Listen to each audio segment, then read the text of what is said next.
Hello everyone, welcome to Raw SSC. आज है हमारी मैथ्स 500 सिलेक्शन का शॉर्टकट सीरीज़ का क्लास नंबर 1। जो भी बच्चे प्रिपेयर कर रहे हैं सीजीएल, सीएचएसएल, सीपीओ या एमटीएस के लिए और मैथ्स का कंप्लीट प्रिपरेशन करना चाहते हैं कि जो मैथ्स पूछा जाता है अभी करंटली जिस तरह का मैथ्स पूछ रही है एसएससी के अकॉर्डिंग, तो आप ये वाली सीरीज़ फॉलो कर सकते हैं। थोड़ा सा मैं डिटेल में डिस्कशन कर लेता हूँ कि ये सीरीज़ क्या है, इस सीरीज़ से हम क्या बेनिफिट ले सकते हैं, कौन से बच्चों को ये सीरीज़ करनी चाहिए, किसको नहीं करनी चाहिए, इसका पर्पस क्या है। कुछ डिस्कशन आज पहली क्लास में कर लेते हैं, फिर बाद में जो रेगुलर क्लास चलेंगी उसमें सिर्फ जो कंटेंट होगा उस पर डिस्कशन होगा, वैसी बातों पे डिस्कशन नहीं होगा, ठीक है। क्योंकि शुरू में बच्चों को डाउट होता है कि ये वाली सीरीज़ इस तरीके से चल रही है, मैं बिगिनर हूँ, मुझे समझ नहीं आ रहा, या किसी ने कोर्स ख़त्म कर रहा है तो किसी का कोर्स बीच में अटका हुआ है, वो सारे बच्चे कैसे एडवांटेज ले सकते हैं इस सीरीज़ का, वो सारी चीज़ें आज एक बार डिस्कस कर लेते हैं, ताकि दोबारा दोबारा इनकेस अगर आपका डाउट आता है तो क्लास 1 से ही वो क्लियर हो जाए आपका, ठीक है। अब देखो हम इस सीरीज़ में करने क्या वाले हैं, पहले तो ये देख लेते हैं। 15 क्वेश्चन हम हर क्लास में करेंगे, मंडे टू फ्राइडे क्लास होगी, ठीक है। अब ये 15 क्वेश्चन का पर्पस क्या है? बेसिकली 15 क्वेश्चन इसलिए लिए गए हैं कि हम हर एक चैप्टर से एक पर्टिकुलर टॉपिक या एक पर्टिकुलर कॉन्सेप्ट को उठाएं और उस पर बेस वो क्वेश्चन करें, और उस चैप्टर के धीरे धीरे करके सारे जो कॉन्सेप्ट होंगे वो कवर कर लें हम एक एक क्लास में। उससे क्या होगा, आपका सारे चैप्टर्स का रिवीजन समझ लो, सारे चैप्टर का प्रिपरेशन समझ लो, साइमल्टेनियसली चल रहा होगा। अब ये सीरीज रैपिड मैथ्स 1.0 सीरीज से कैसे अलग है, ये भी आप पूछ सकते हो। रैपिड मैथ्स 1.0 सीरीज में काफ़ी ज़्यादा क्वेश्चन थे, अगर आप कंपेयर करोगे इस सीरीज से, इसमें सिर्फ 500 क्वेश्चन है।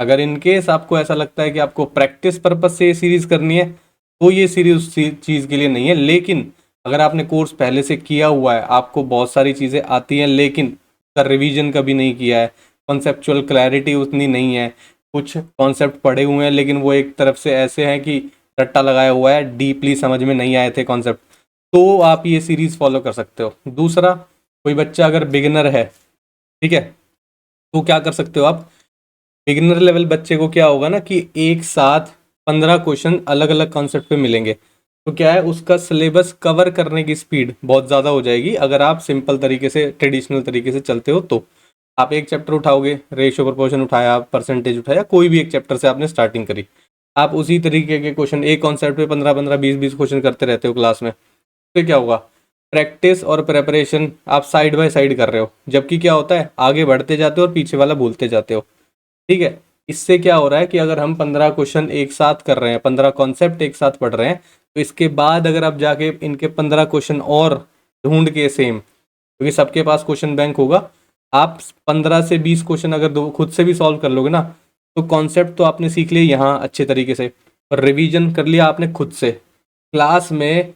अगर आप ये समझो कि कॉन्सेप्ट भी आप समझो उसी क्लास में, और प्रैक्टिस भी आप उसी क्लास में करो, रिवाइज भी आप उसी क्लास में करो, क्लास का पर्पस बिगड़ जाता है, ठीक है। आपको ये समझना पड़ेगा, किसी क्लास को अगर कोई डिज़ाइन कर रहा है टीचर, तो उसका पर्पस उसे डिफाइन करना होता है पहले कि ये क्लास किस लिए करी गई है। आप अगर हर चीज़ या हर क्लास को सारी चीज़ों में अप्लाई करने की कोशिश करोगे तो क्लास वहाँ फिट नहीं बैठेगी, ठीक है। किसी बच्चे को ये लगेगा कि एक क्वेश्चन ही कराया है किसी टाइप का, या दो क्वेश्चन ही कराए हैं, आगे क्लासेस जैसे चलेंगी तो 2-3 क्वेश्चन ही मिलेंगे किसी पर्टिकुलर टाइप के, ठीक है, तो वो कहेगा समझ में नहीं आएगा। अगर आगे और क्वेश्चन आते तो और ज़्यादा क्लैरिटी आ जाती। आपको कॉन्सेप्ट एक बार अच्छे से क्लैरिटी चाहिए, क्योंकि मैं जो पर्टिकुलर क्वेश्चन होगा उसके आसपास की सारी चीज़ें कवर करता हुआ चलूंगा, ठीक है। तो वहाँ पे आपको शायद ये लगे कि एक क्वेश्चन में एक ही कॉन्सेप्ट छोटा सा बताया जा रहा है, लेकिन उसके आसपास की सारी चीज़ें मैं कवर करूँगा, तो ये 15 क्वेश्चन काफ़ी अच्छे से डिटेल में डिस्कशन होंगे, ठीक है। उससे क्या फ़ायदा होगा कि आप एक क्वेश्चन नहीं सीख रहे हो, उसके आसपास की बहुत सारी चीज़ें सीख रहे हो, ठीक है ना। तो ये तो था बेसिकली इस सीरीज़ को स्टार्ट करने का पर्पस। दूसरा, ये सीरीज़ 7 वीक तक चलेगी, ठीक है। 7 वीक में आपका नोटिफिकेशन भी आ जाएगा सीजीएल का, और एग्ज़ाम की डेट्स तो आपको पता ही है, तो आपको ये पता रहेगा कि ये सीरीज़ ख़त्म होने के बाद आपको कितनी प्रैक्टिस की ज़रूरत है और कितने मॉक टेस्ट लगाने की ज़रूरत है। तो इसलिए ये जो टाइमिंग है इस सीरीज़ की ना, काफ़ी परफेक्ट फिट बैठ रही है आपकी जो टाइमलाइन है सीजीएल के एग्ज़ाम के अकॉर्डिंग, ठीक है। तो 7 वीक ये करने के बाद आप कुछ टाइम प्रैक्टिस भी कर सकते हो, और वीकली मॉक अगर आप ऑल्टरनेट डेज पे भी लगाना स्टार्ट करते हो तो आपका माइंडसेट मॉक के साथ भी तैयार हो जाएगा, जो कि हम कर ही रहे हैं। जैसे ही ये सीरीज़ खत्म होगी हम मॉक की फ्रीक्वेंसी भी बढ़ाएंगे। दूसरा, इसके बाद प्रैक्टिस भी करनी है आपको, तो प्रैक्टिस वाली सीरीज़ भी स्टार्ट होगी। ठीक है, वो जो टाइमलाइन है उसके अकॉर्डिंग फिट बैठ रही है। तो अगर आपको ये लग रहा हो कि आप यहाँ से स्टार्ट करोगे और ये सीरीज़ सिर्फ खत्म हो जाएगी, नहीं, यहाँ से स्टार्ट करोगे फिर प्रैक्टिस होगी फिर मॉक भी साथ साथ होंगे, तो जब आपका पेपर देने बैठोगे तो आपकी सारी चीज़ें मैं कवर करवा चुका हूँ। ठीक है, तो ये तो था बेसिकली कितने दिन तक ये चलने वाली है सीरीज़। अब दूसरी चीज़ एक और समझना, जैसे कुछ बच्चों ने पहले से काफ़ी चीज़ें कवर कर रखी होंगी। ठीक है, हर कोई बच्चा, ऑब्वियस सी बात है, 10th का मैथ्स ही पूछा जा रहा है, इतना डिफिकल्ट मैथ्स तो पूछा नहीं जा रहा। तो किसी का बैकग्राउंड मैथ्स का होगा तो उसको आती होंगी, या किसी ने पहले से कोर्स किया हुआ होगा उसको भी पता होगा। तो जब स्टार्टिंग होगी इस सीरीज़ की तो आपको ये लग सकता है कि ये इतना बेसिक लेवल का क्वेश्चन क्यों समझाया जा रहा है, जबकि उस बेसिक लेवल क्वेश्चन के इर्द गिर्द जो भी चीज़ें हो रही होंगी ना, वो सारी भी डिटेल में डिस्कशन मैं करूँगा ही करूँगा। तो अगर आपको लग रहा है ये, या लगेगा कि बहुत ही इजी क्वेश्चन लिए जा रहे हैं, बहुत इजी का मतलब ये नहीं है मैं दूसरी तीसरी क्लास में अगर अच्छे लेवल का क्वेश्चन आ गया तो आपको ऐसे लगेगा सडन चेंज इतना जल्दी कैसे हो गया। ठीक है, तो एक फ्लो मेंटेन रहेगा कि आपको क्लास बाय क्लास आपको समझना है कि कुछ चीज़ें बिल्कुल बेस लेवल से उठेंगी, ताकि आपको ऐसा फील हो कि हाँ हमने नीचे से स्टार्ट किया है और बिल्कुल लास्ट लेवल तक अच्छे अच्छे लेवल के मेंस लेवल के क्वेश्चन भी आपने किए हैं। ठीक है, इस तरीके का फ्लो बनना चाहिए। ऐसा नहीं है कि 1-2 क्लासेस 4 क्लासेस हुई और बच्चे आप बोलने लग रहे हो कि सर क्वेश्चन बहुत ईजी है, इस तरह का तो पेपर में ही नहीं आता, इस तरीके का तो मेंस में ही नहीं आता। क्या पेपर में आता है प्री में, क्या मेंस में आता है, उसका ध्यान मैं रख लूँगा। ठीक है, वो मेरा काम है बेसिकली, उसको मुझ पे छोड़ दो। आप बेसिकली ये देखो कि जब आप प्रिपरेशन कर रहे हो ना, तो ये जो डिस्ट्रैक्शन है इनसे बाहर रखो अपने दिमाग को।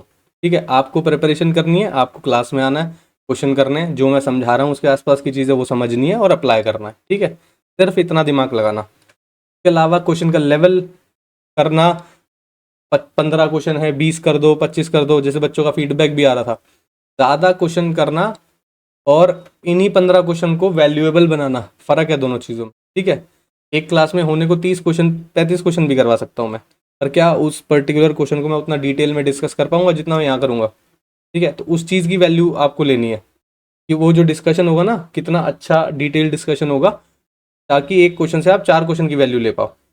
ठीक है, तो ये था किस तरह से आपको इस सीरीज़ को देखना है। ठीक है, रिवीजन पर्पस से बेसिकली बहुत अच्छे से देख सकते हो। क्यों? क्योंकि अगर आपने प्रिपरेशन का पूरा कोर्स कहीं से किया हुआ है पहले, तो आप ये सीरीज़ में ऐसा लगेगा कि हाँ ये वाली चीज़ मुझे आती है, ये वाली नहीं आती, ये वाले दोबारा से अच्छे से समझ लेता हूँ।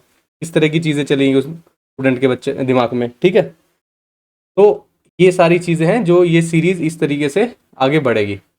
दूसरा, एक पैटर्न में आपको पढ़ना है, आपकी क्लासेस मिस ना हो तो टेलीग्राम ज़रूर ज्वाइन कर लेना, लिंक आपको डिस्क्रिप्शन में मिल जाएगा। ठीक है, वहाँ से क्या हो, इन केस अगर आपकी कोई क्लास मिस हो गई है, किसी दिन क्लास नहीं ले पाए, तो आपको पैटर्न से पता हो कि आप कौन सी क्लास पे पहुँचे हो।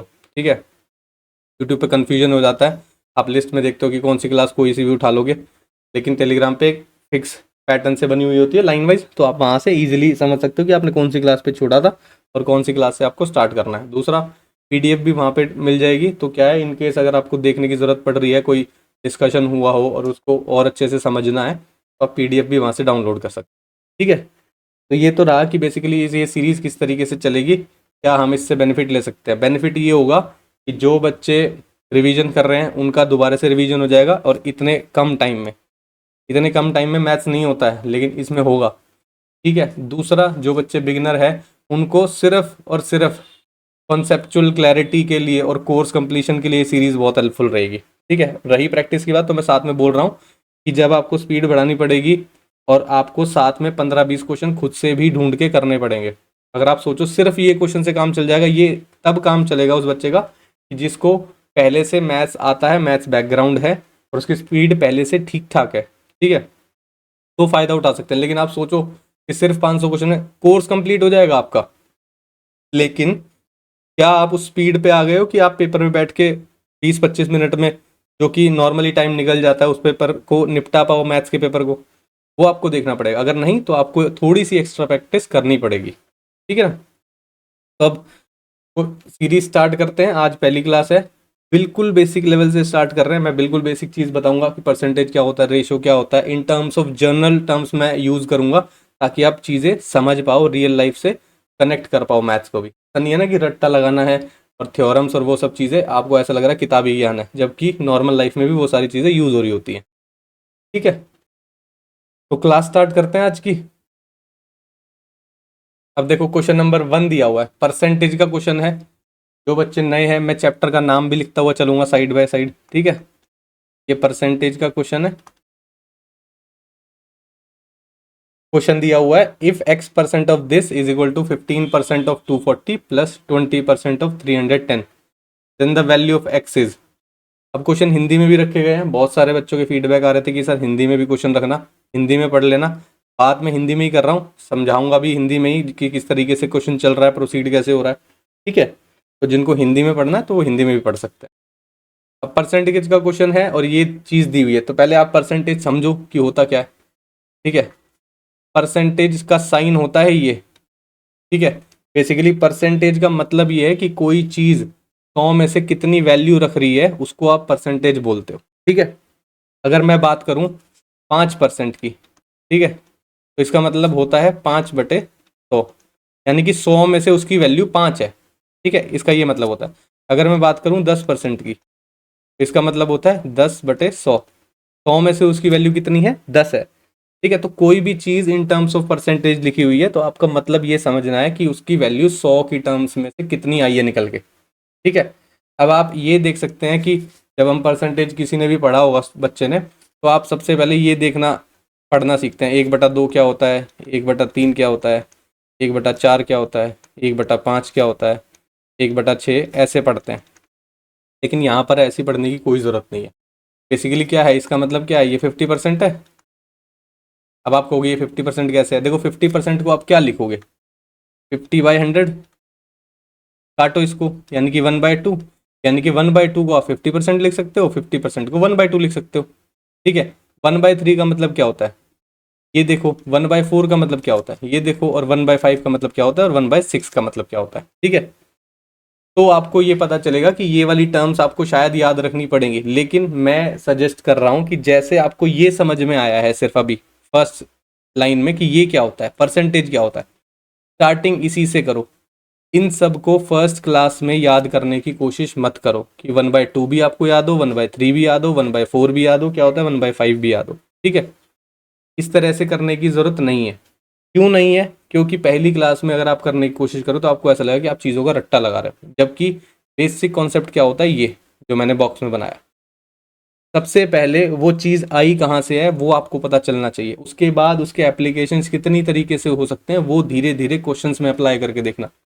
ठीक है, क्वेश्चन में एप्लीकेशन ज़्यादा अच्छे से समझ में आएंगे, वहीं मैं उस चीज़ की थ्योरी बना के पूरा पेज भर दूं तो आपको समझ में नहीं आएगा। ठीक है ना, तो क्वेश्चन को अप्लाई करना, उस पर्टिकुलर क्वेश्चन में कॉन्सेप्ट को या उसके एप्लीकेशन को अप्लाई करना क्वेश्चन के थ्रू ज़्यादा बेनिफिशियल रहता है। ठीक है ना, आपको ये समझ में आ गया कि परसेंटेज क्या होता है।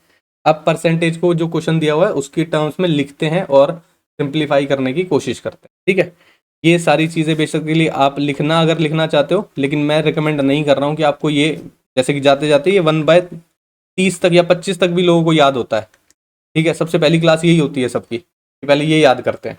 ठीक है, फिर मिक्स फ्रैक्शन की क्लास होती है, फिर डेसिमल में परसेंटेज याद होना चाहिए। मैं वो चीज़ नहीं कहना, क्योंकि आज के टाइम पे अगर आप देखोगे तो एसएससी का एग्ज़ाम उठा के देख लो, इतना ज़्यादा डिटेल्ड आपको रेशो, या अगर मैं बात करूँ फ्रैक्शन टू परसेंटेज या परसेंटेज टू फ्रैक्शन याद रखने की ज़रूरत नहीं है। नंबर्स बहुत सिंपल आते हैं, वो नंबर आप जैसे जैसे प्रैक्टिस करते हुए चलोगे अपने आप आपको दिमाग में फिट हो जाएंगे। ठीक है, आपको पर्टिकुलर याद करने की ज़रूरत नहीं पड़ने वाली। बैंकिंग का पेपर नहीं है कि जो डेटा इतना कॉम्प्लिकेटेड आएगा, ये एसएससी का पेपर है। ठीक है, कंपेयर करके देखना कभी, अगर किसी बच्चे ने बैंक का पेपर देखा हो और एसएससी का पेपर देखा हो, आपको ये समझ में आया कि डेटा बहुत अलग होता है, क्वेश्चन बिल्कुल सेम होता है। डेटा पे बैंक खेलता है, लेकिन एसएससी में उतना कॉम्प्लिकेटेड डेटा नहीं दिया जाता। ठीक है, तो इतना डिटेल में भी समझने की ज़रूरत नहीं है, आपको बेसिकली कॉन्सेप्ट समझना है कि परसेंटेज होता क्या है। ठीक है, अब ये समझ लिया, इस पर्टिकुलर क्वेश्चन में आज यही चीज़ अप्लाई करेंगे और यही चीज़ सीखनी है। ठीक है, धीरे धीरे जैसे जैसे परसेंटेज की लेयर खुलेंगी वैसे वैसे आगे चीज़ें कवर करेंगे। ठीक है, अब देखो क्या लिखा हुआ है, x%। मैंने आपको परसेंट लिखना बताया, x% का मतलब क्या होता है, x/100। ऑफ का मतलब क्या होता है, बॉड मास अगर आप देखोगे, ऑफ का मतलब बेसिकली मल्टीप्लाई होता है, ठीक है, इंटू 280 इज इक्वल टू 15% लिखा हुआ है, यानी कि 15/100, ऑफ का मतलब इंटू 240, ठीक, प्लस 20% का मतलब होता है 20/100, ऑफ का मतलब इंटू 310। अब आपको ये सिंप्लीफाई करनी है, इक्वेशन जो बन गई है, और आपको एक्स की वैल्यू निकल जाएगी, ठीक है। अब देखो, ये ऊपर है, नीचे डिवाइड में बेसिकली 0 से 0 कट कर सकते हो, ठीक है। उसके बाद आप क्या कर सकते हो, इस 0 से ये 0 कट कर सकते हो, और इस 0 से ये 0 कट कर सकते हो, ठीक है। यहाँ पर क्या हो जाएगा, 28x/10 इज इक्वल टू, यहाँ से देखो आप क्या चीज़ें कॉमन ले सकते हो। मैं पहले बस देख रहा हूँ कि 10 कॉमन निकाल लेते हैं, 1/10 कॉमन निकाल लें भाई, नीचे डिनोमिनेटर से कॉमन आ रहा है तो मैंने 1/10 लिखा है, इसलिए अंदर क्या बचेगा, 15 इंटू 24 प्लस 20 इंटू 31, ठीक है। इस 10 से आप ये 10 कैंसिल कर सकते हो, ठीक है भाई, नहीं तो क्रॉस मल्टीप्लाई करोगे तो ये वाला 10 ऊपर की साइड जाएगा और ऊपर से नीचे कट जाएगा, ठीक है। ऐसे भी समझ सकते हो। 28x की वैल्यू क्या आई आपके पास निकल के, 15 इंटू 24 और 20 इंटू 31, ठीक है। इसको सीधा सीधा मल्टीप्लाई कर लो, कोई प्रॉब्लम वाली बात नहीं है। 15 चौके 60 होता है, 6 कैरी गया, 15 दूनी 30 और 6 36, 360 हो गया, प्लस 20 से कम 20 होता है, 2 कैरी गया, 20 30 60 होता है, और ये 62 हो गया, ठीक है। 28x की वैल्यू क्या निकल के आई आपके पास, 600 और 300 900 हो गया, 900 के बाद 80 हो गया, 980 हो गया, ठीक है। x की वैल्यू क्या हो जाएगी आपके पास, 980/28, ठीक है। 7 से काट दोगे, 7 चौक 28, 7 एकम 7, 2 बचा 28, 7 चौक 28 और 0, ठीक है। 4 से काटोगे, 4 तिया 12, कितना बचा 2, 20 हो गया, 4 पंजे 20, यानी कि x की वैल्यू क्या निकल के आई आपके पास, 35, ठीक है। ऑप्शन नंबर बी आपका सही आंसर हो गया। क्लियर भाई। परसेंटेज का पहला क्वेश्चन कि परसेंटेज होता क्या है और परसेंटेज को लिखने का क्या तरीका होता है वो आपको समझ में आया। आज सिर्फ इतना ही समझना है, क्योंकि देखो लगभग 35 क्लासेस होनी है, 2-4 क्लासेस और 5 क्लासेस में बिल्कुल बेसिक चीज़ें अगर आप सीख लोगे ना, तो आगे की 30 क्लासेस आराम से गुजरेंगी। जो तो फिर स्पीड बढ़ेगी ना धीरे धीरे, तो आप उसके साथ कैचअप कर पाओगे कि हाँ जो स्पीड बढ़ रही है या जो डायरेक्ट चीज़ें लिखी जा रही है वो आपको समझ में आ रही है, ठीक है। लेकिन अगर आप सोचो कि पहली क्लास से ही वो चीज़ें हों तो मुश्किल हो जाएगी कुछ बच्चों के लिए। तो बिगिनर लेवल इसलिए रखा गया है ताकि जो शुरू से बेस लेवल से चीज़ें सीख पाएँ। इन केस अगर आपने कोर्स भी किया हुआ है ना, तो भी अगर मैं स्टार्ट करता हूँ ऐसे लेवल से जहाँ आप वो चीज़ें सीख रहे हो कि आप पेपर में कैसे सॉल्व करोगे चीज़ों को, ठीक है। तो कई बच्चे वहाँ पे भी मैच नहीं कर पाएंगे अगर मैं डायरेक्ट चीज़ें लिख दूंगा तो, ठीक है ना। तो आप पहले बेसिक लेवल पे क्लैरिटी ले आओ। 2-5 क्लासेस की बात है, उसके बाद जब लेवल बढ़ने लगेगा ना धीरे धीरे, तो आपको ये लगेगा कि ये ज़्यादा ड्रास्टिक चेंजेस आ रहा है क्वेश्चन में, जबकि वो चीज़ नीचे से ही उठ के आई होगी। अगर नीचे से अच्छी क्लैरिटी बन गई आपकी तो आगे प्रॉब्लम नहीं आने वाली, ठीक है। तो ये था पहला क्वेश्चन परसेंटेज का, समझ में आया होगा। अब देखते हैं नेक्स्ट क्वेश्चन। ये देखो क्वेश्चन है रेशो का, रेशो एंड प्रोपोर्शन चैप्टर होता है,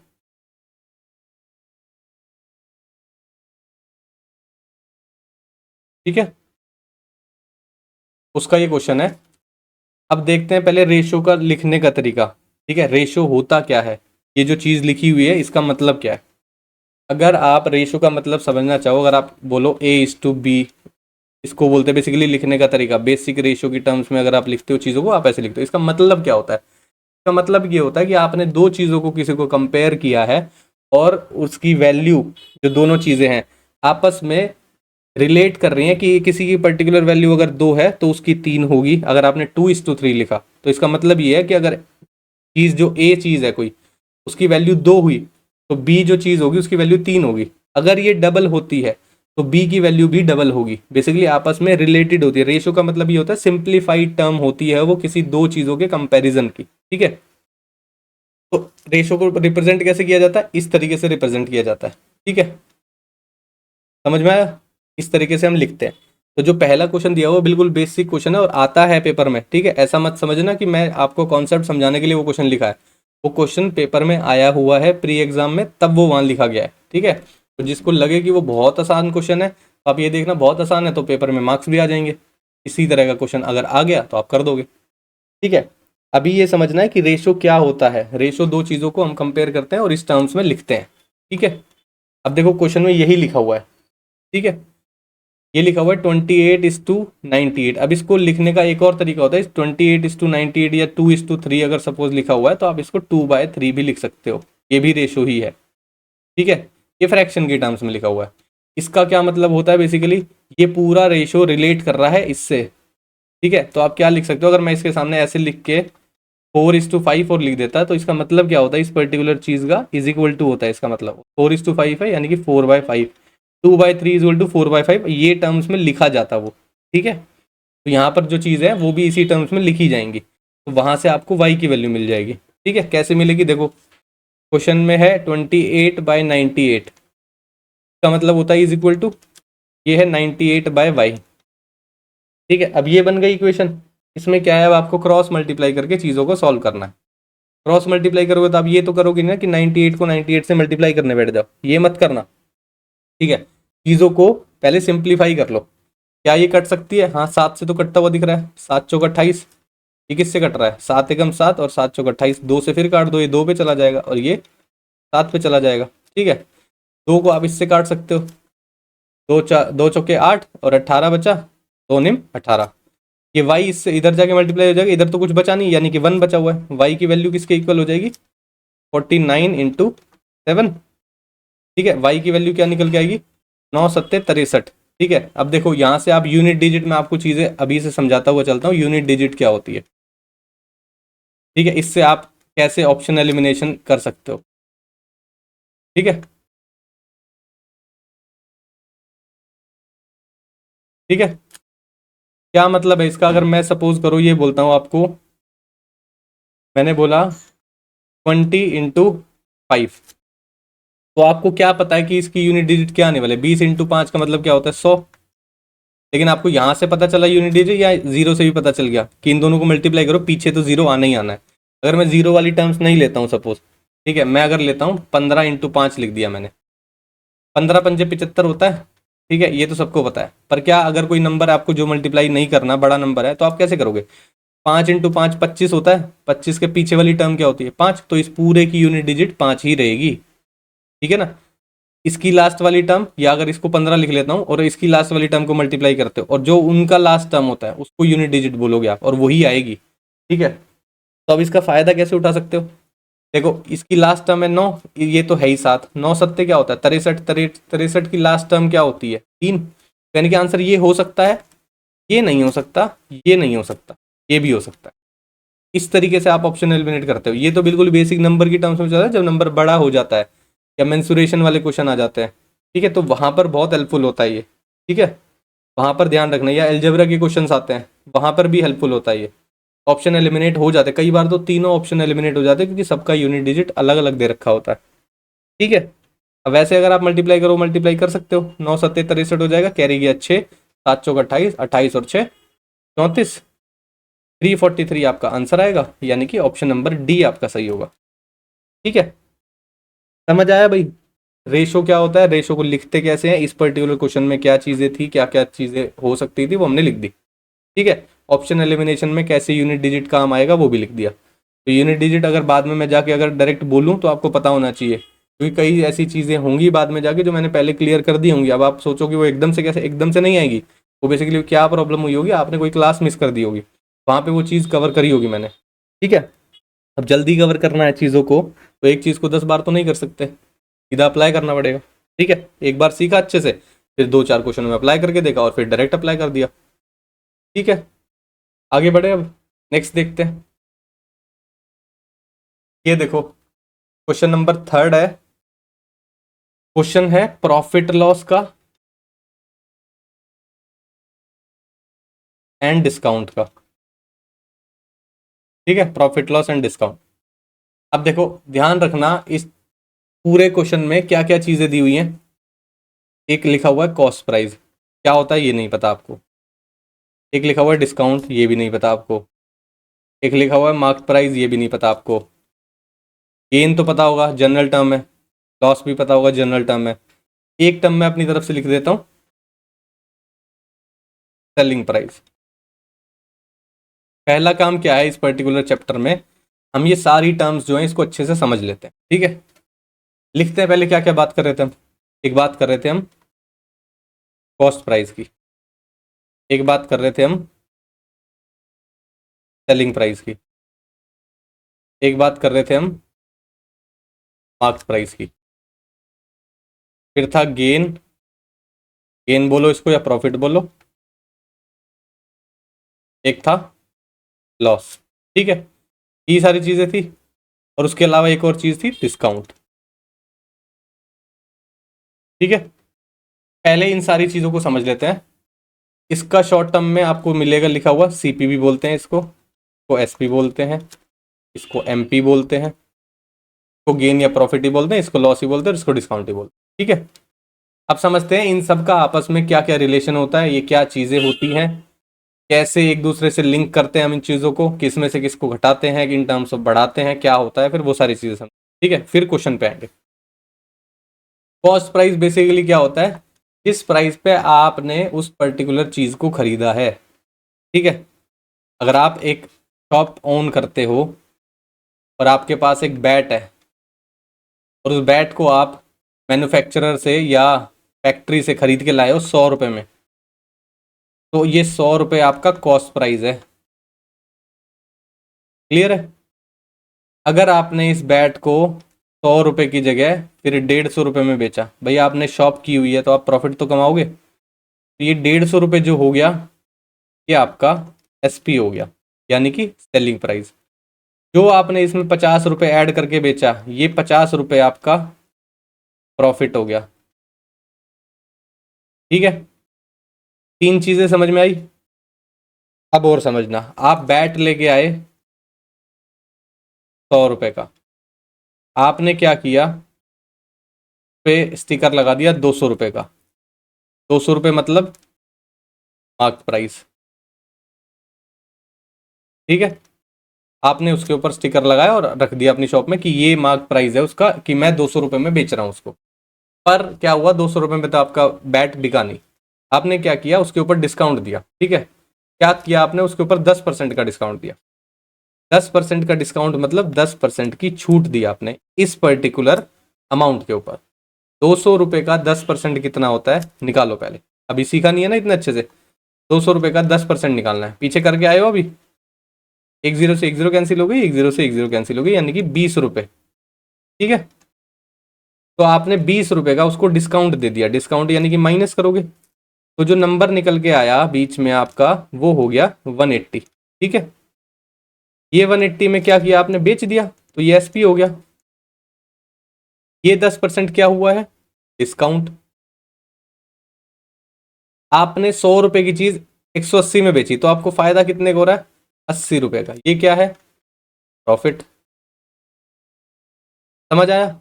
अब एक और चीज समझो, लॉस रह गया है। देखो आपने एसपी को कवर कर लिया, आपने प्रॉफिट को समझ लिया, आपने डिस्काउंट समझ लिया, आपने मार्क प्राइस समझ लिया, ठीक है। यहाँ पे भी वही चीज़ थी, आपने सीपी को समझ लिया था, आपने प्रॉफिट को एसपी को भी समझ लिया था। ये बेसिकली यहाँ पे लिखना चाहते हो तो इसको सीपी लिख लो, ठीक है। अब रह गया आपका लॉस। अगर आपको मुनाफा नहीं हो रहा और आपको गलती से नुकसान हो रहा है, क्या हुआ, 100 रुपये का बैट लेके आए आप, ठीक है, लेकिन वो डिफेक्टेड निकला, तो आपको अपनी कॉस्ट रिकवर करनी पड़ेगी कुछ, तो आप उसको डस्टबिन में तो डाल नहीं सकते। तो आपने क्या किया, 100 रुपये की चीज़ को आपने लिस्ट कर दिया, उस पर इस 80 रुपीज़ में मैं दे रहा हूँ उसको, आपने 80 रुपीज़ में वो बेच दिया, 100 रुपये उसका कॉस्ट प्राइस था। तो आपने क्या किया, 20 रुपये कम में बेचा है, यानी कि ये जो 20 रुपये है ये आपका लॉस हो गया। भाई 100 रुपये की चीज़ को आपने 80 रुपये में बेचा, खरीद के लाए 100 रुपये में, आगे दे दिया 80 रुपये में, तो 20 रुपये का घाटा हो गया ना, घाटा बोलोगे ना उसको, ठीक है। समझ आया। सारे टर्म्स मैंने क्लियर कर दिए यहाँ पे कि कॉस्ट प्राइस क्या होता है, सेलिंग प्राइस क्या होता है, मार्केट प्राइस क्या होता है, गेन क्या होता है, लॉस क्या होता है और डिस्काउंट क्या होता है। अभी इनका इसमें कन्वर्जन कि कॉस्ट प्राइस से सेलिंग प्राइस में कैसे पहुंचेंगे, सेलिंग प्राइस से कॉस्ट प्राइस में कैसे पहुंचेंगे, ठीक है, ये सारी चीज़ें हम सीखेंगे धीरे धीरे, ठीक है। जो क्वेश्चन लिखा हुआ है वो बेसिकली उन सारी चीज़ों को कवर करेगा, ठीक है। तो उसी तरफ चलते हैं, क्वेश्चन में देखते हैं कि क्वेश्चन में बोल क्या क्या रहा है, ठीक है। चीज़ें बढ़ेंगी तो बढ़ा देंगे। जैसे मैंने बोला कि उसने मार्क प्राइस 200 कर दिया, अब ये किस टर्म्स में लिखा होगा क्वेश्चन में, तो वो तो समझना पड़ेगा ना। अगर मैंने बोला कि उसने 100% से मार्कअप कर दिया, तो इसका मतलब क्या हुआ, इसका मतलब यही हुआ कि आपने 100 रुपए की चीज़ 200 में कर दी। ठीक है, यही मतलब है उसका। क्लियर। अब देखो पीछे क्वेश्चन की तरफ चलते हैं और मैं देखता हूँ कि कैसे कैसे वो चीज़ें कन्वर्ट हो रही हैं। बोल रहा है अ dealer marked his goods at 20% above the cost price. अब यहाँ पे सबसे आसान काम क्या होता है, यहाँ पे हम कॉस्ट प्राइस या कोई भी ऐसी चीज़ होती है जिसका प्राइस हमें नहीं पता होता, उसको 100 लेट करके चलते हैं। इन तरह के क्वेश्चन में काफ़ी ईजी पड़ता है। ठीक है, तो हम क्या करेंगे, कॉस्ट प्राइस को हम लेट कर लेंगे 100 रुपीज़। ठीक है, उसने क्या बोला कि marks his good at 20% above, 20% ऊपर। ठीक है, 20% ऊपर किसके, कॉस्ट प्राइस के। अब आपने कॉस्ट प्राइस माना 100 रुपये, 100 रुपये पे 20% का उसने मार्कअप किया है। पहले तो आप ये पता लगाओगे ना 100 रुपये का 20% कितना होता है, ऐसे ही निकालोगे, यानी कि 20 रुपये आएगा। तो उसने क्या किया, जो मैं पीछे अभी समझा रहा था आपको, 100 रुपये की चीज को मार्कअप करके उस पर स्टिकर लगा के, बेसिकली ऐसे समझ सकते हो आप, स्टिकर लगा के 120 रुपये लिख दिया उसने उसके ऊपर। ठीक है, उसके बाद वो क्या बोला, ये क्या हुआ, एमपी हो गया। अब ये समझ में आया, मार्क अप करके तो मार्क प्राइस निकल जाएगा। फिर क्या किया उसने, डिस्काउंट दिया। मैंने आपको देखो आगे क्या समझाया था कि क्या हुआ उसके साथ, 200 रुपये में बैट बिका ही नहीं, तो उसने क्या किया, डिस्काउंट दे दिया, यानी कि छूट दे दी। ठीक है, तो यहां पर भी क्वेश्चन में यही बोल रहा है, उसने डिस्काउंट दे दिया कितना, 15% का। अब देखो मार्क्ड प्राइस पे 15% का डिस्काउंट, अगर आप 120 रुपये का 15% निकालोगे तो ये लिखोगे, एक जीरो से एक जीरो कैंसिल होगी, 5 से करोगे 5 दूनी 10, 5 तिया 15, 2 से काटोगे 6, यानी कि 18 रुपये हो गया। ठीक है, 120 पे उसने 18% रुपीज का डिस्काउंट दे दिया, या आप ये कह सकते हो उसने 15% का डिस्काउंट दे दिया। ये क्या है, डिस्काउंट। ठीक है, डिस्काउंट दे दिया तो 120 में से 18 रुपये की छूट दे दे तो कितनी बची, 102 रुपये का बचा। सही है, 102 रुपये में उसने बेच दिया, यानी कि ये सेलिंग प्राइस हो गया। ठीक है, बोल रहा है व्हाट इज हिज गेन और लॉस परसेंटेज। अब देखो उसने खरीदा 100 रुपये में था, उसने बेच दिया 102 रुपये में, तो उसको प्रॉफिट हो रहा है। ठीक है, प्रॉफिट हो रहा है भाई उसको। अब प्रॉफिट परसेंटेज निकालनी है आपको। अब प्रॉफिट परसेंटेज क्या होती है वो समझना। ठीक है, प्रॉफिट परसेंटेज ये होता है बेसिकली, प्रॉफिट आपका जो हुआ है, जिस पे हुआ है बेसिकली सीपी पे, इंटू 100, परसेंटेज निकालने के लिए इंटू 100 से मल्टीप्लाई करते हैं। अभी आप इसको फॉर्मूले से समझो, इसको याद करने की बिल्कुल ज़रूरत नहीं है। बस अभी आपको मैं, क्योंकि जो चीज़ लिखता वो डायरेक्ट कैसे आ गई तो आप पूछते, इसलिए मैंने ये फॉर्मूला लिख दिया। लेकिन धीरे धीरे आप खुद समझ जाओगे कि 100 रुपये पे 2 रुपये का फ़ायदा हुआ है। ठीक है, 100 रुपये की चीज़ उसने 102 में बेची तो उसको 2 रुपये का फ़ायदा हुआ। ठीक है, 2 रुपये का इन टर्म्स ऑफ परसेंटेज निकालते हो तो आपको समझ में आ जाएगा कि क्या होता है वो। 2 रुपये का प्रॉफिट हुआ है, कॉस्ट प्राइस क्या था 100 रुपये, परसेंटेज क्या निकालने के लिए इंटू 100 किया हुआ है, 100 से 100 कट गया, यानी कि 2% आपका आंसर आ गया, यानी कि 2% का प्रॉफिट हुआ उसे। सही है, कहाँ पर लिखा हुआ है, यहाँ पर लिखा हुआ है। गेन और प्रॉफिट एक ही चीज़ है। ठीक है, समझ आया। अब इसको आप डायरेक्ट कैसे समझोगे बाद में कि प्रॉफिट परसेंटेज, अगर उसने पूछा कितने रुपए का प्रॉफिट हुआ, ये आपको पता चल गया 2 रुपये का, किस पे हुआ वो नीचे आने वाला है, 100 रुपये पे ही हुआ था। अगर चीज़ें 100 की टर्म्स में ही चल रही है तो आपको ये पता है कि जो 2 रुपये है वही परसेंटेज भी होगी। ठीक है, अगर ये 200 होता तो आप लिखते 2/200 इंटू 100। सही है, तो आपका प्रॉफिट कितना आता, 1% का। ठीक है, अभी आप इतना ही समझो, ज़्यादा ओरली करने की ज़रूरत नहीं है। प्रॉफिट परसेंटेज क्या होता है, यही होता है। ठीक है, लॉस परसेंटेज क्या होता है कि प्रॉफिट की जगह लॉस आ जाएगा, भाई घाटा हुआ है, सीपी पे ही घाटा हुआ होगा। ठीक है, अगर इन केस वो सीपी ना बोल के बोले वो कि in terms of selling price, उसे सेलिंग प्राइस पे कंपेयर करोगे तो आपके फॉर्मूले में चेंज आ जाएगा। लेकिन वो जब आएगा मैं तब आपको समझाऊंगा, अभी बस आपको ये समझना था कॉस्ट प्राइस क्या होता है, मार्क प्राइस क्या होता है, सेलिंग प्राइस क्या होता है, डिस्काउंट क्या होता है, गेन क्या होता है, लॉस क्या होता है, और प्रॉफिट परसेंटेज और लॉस परसेंटेज क्या होता है। क्लियर। अब इस एक क्वेश्चन में आपने इतनी सारी चीज़ें सीख ली।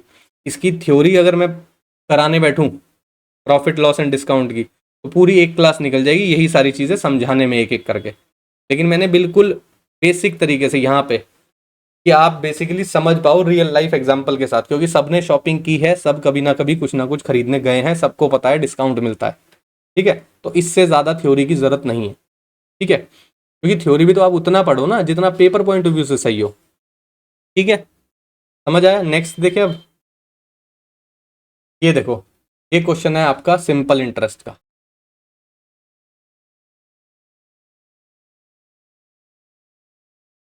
कुछ क्लासेस के बाद जो बच्चे बिगिनर्स हैं उनको ये समझ में आने लगेगा कि पूरी अरिथमेटिक आपस में लिंक हो रखी है।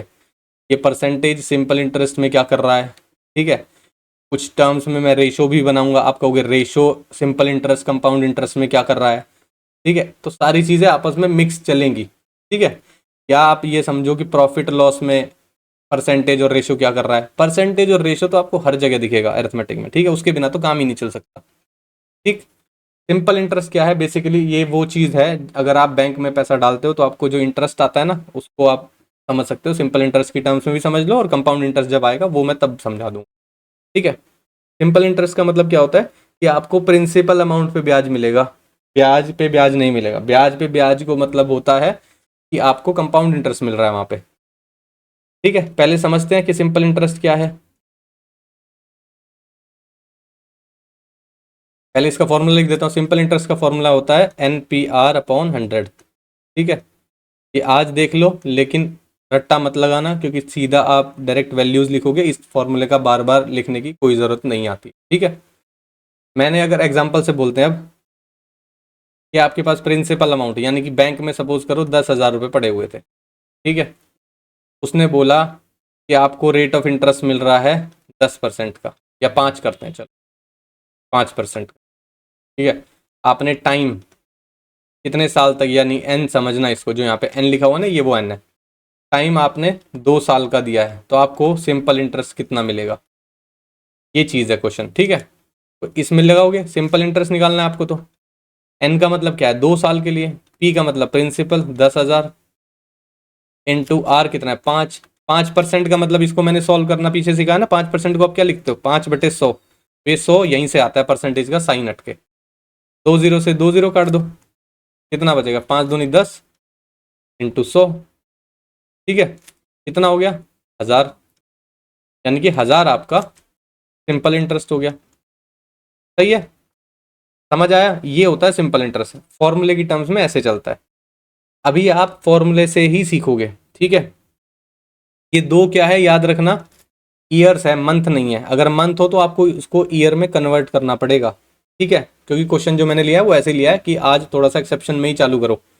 ये बिल्कुल बेसिक क्वेश्चन तो ऐसा भी हो सकता था, सब कुछ सिंपल सिंपल दिया होता, लेकिन मैंने वो क्वेश्चन इसलिए डाला कि आप आज से ही ऐसा देखो कि हाँ, मंथ्स भी कोई चीज़ होती है, सिर्फ साल नहीं लिखा होता। ठीक है, ये तो क्वेश्चन 1 मिनट में समझ में आ जाएगा, लेकिन उसको समझते हैं अभी। ठीक है, आज फॉर्मूले से क्वेश्चन करोगे आप, लेकिन उसके बाद अगर मैं बोलूँगा 10,000 पे 5% के हिसाब से 1 साल का ब्याज बता दो, तो आप सीधा समझ में आना चाहिए कि 10,000 को 5% से मल्टीप्लाई कर दूँ, कि साल तो एक ही है। ठीक है, या आप सीधा निकालो कि पहले पी और आर को सॉल्व कर लेते हैं, कि 5% क्या ब्याज मिल रहा है 10,000 रुपये पे। ठीक है, यानी कि 500 रुपये मिल रहे हैं। 500 रुपये आपको पता चल गया 1 साल के लिए मिल रहे हैं। अगर आपने क्वेश्चन में 6 साल भी दिया हो, तो आप 500 को 6 से मल्टीप्लाई कर दोगे, यानी कि 3,000 हो जाएगा। ठीक है, ये ओरली मैं आपको समझाने की कोशिश कर रहा हूँ।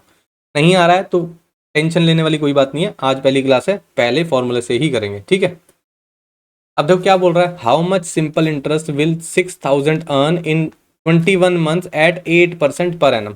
फॉर्मूला लिखो, आज फॉर्मूले से ही सॉल्व कर। सिंपल इंटरेस्ट मतलब NPR/100। ठीक, एन कितना है, नंबर ऑफ ईयर्स, यानी कि 21/12, इंटू पी कितना है, पी है 6,000, आर कितना है 8%, 2 जीरो से ये 2 जीरो कैंसिल होगी, 4 तिया 12, 4 दूनी 8, 3 से काट दो ये, 3 सत्ते 21। ठीक है, 7 6 42 होता है, लिख देता हूँ मैं आपको, 4 2 0 हो गया, 60 को मैंने 7 से मल्टीप्लाई किया, इंटू 2 और हो गया। ठीक है, 42 दूनी कितना होगा 84, और 1 जीरो एसिड आ जाएगी, तो सिंपल इंटरेस्ट कितना निकल के आया आपका 840 रुपये। यानी कि ऑप्शन नंबर डी आपका सही हो गया। ठीक है, अब देखो मंथ्स में था तो ध्यान रखना कि आपको ईयर में कन्वर्ट करना था। तो अगर 12 महीने लिखा होता तो 12 से डिवाइड करता तो यानी कि 1 साल हो जाता। ठीक है, 24 महीने लिखा होता 12 से डिवाइड करता यानी कि 2 साल हो जाता। लेकिन यहाँ पर 21 महीने दिया हुआ था तो 21 को 12 से डिवाइड कर दिया और एज इट इज लिख दो। डेसिमल में थोड़ी ना यूज करोगे वहां पे। ठीक है, एज इट इज लिख दो, बाद में चीजें तो सॉल्व होनी है, सिंप्लीफाई तो करना ही है आपको। ठीक है, समझ आया भाई? पहला सिंपल इंटरेस्ट का क्वेश्चन, बेसिक फॉर्मूला। और सिंपल इंटरेस्ट होता क्या है? जो आप पर्टिकुलर बैंक में पैसा रखते हो या आप किसी को इंटरेस्ट पे पैसा देते हो, आपने सुना भी होगा अपने फैमिली में घर पे, जब अगर किसी को इंटरेस्ट पे पैसा दिया जाता है तो इंटरेस्ट के साथ कुछ अमाउंट साथ में लिया जाता है, वो बेसिकली ब्याज होता है हिंदी में बोले हुए तो। ठीक है, और यहाँ पर सिंपल इंटरेस्ट लिखा हुआ है इस चीज़ को। अगर कोई ब्याज कंपाउंड इंटरेस्ट से लगाता है तो उसका फॉर्मूला अलग होता है। उसको जब कंपाउंड इंटरेस्ट का क्वेश्चन आएगा तब समझाऊंगा मैं आपको। ठीक है, कि ब्याज के ऊपर भी ब्याज लगता है तो उसको कंपाउंड इंटरेस्ट बोलते हैं। यहाँ पर प्रिंसिपल सेम होता है, वहां पर प्रिंसिपल बदलता रहता है। ठीक है, आगे बढ़े। अब ये देखो क्वेश्चन है ये एवरेज का। एवरेज मतलब औसत, ये जो लिखा हुआ है ना हिंदी में औसत बोलते हैं इसको। ठीक है, एवरेज मार्क्स आपने देखे होंगे। ठीक है, कि एवरेज मार्क्स कितने बन रहे हैं, एवरेज एज सुना होगा।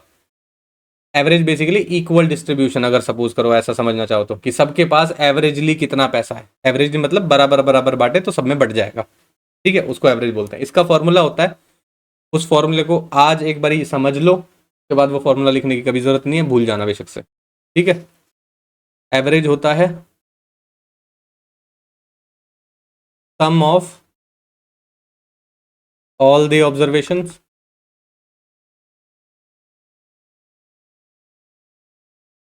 Upon number of observation.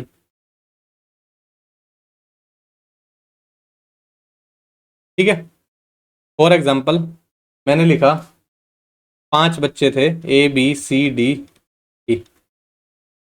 100 में से इसके नंबर आए 20, इसके आए 50, इसके आए 70, इसके आए 60 और इसके आए 100। ठीक है, और मैंने पूछा फिर बताओ आप इन पांचों बच्चों के मार्क्स का एवरेज कितना है। एवरेज मतलब अब क्या करोगे आप, सम ऑफ ऑल दी ऑब्जर्वेशन, यानी कि इन सब का सम। ठीक है, इन सब का सम करोगे तो क्या हो जाएगा, 100 और 60 करोगे 160, 160 में 50 प्लस करोगे 210, 210 में 70 प्लस करोगे 280, 280 में 20 प्लस करोगे 300, यानी कि सबका सम करके कितना आया 300।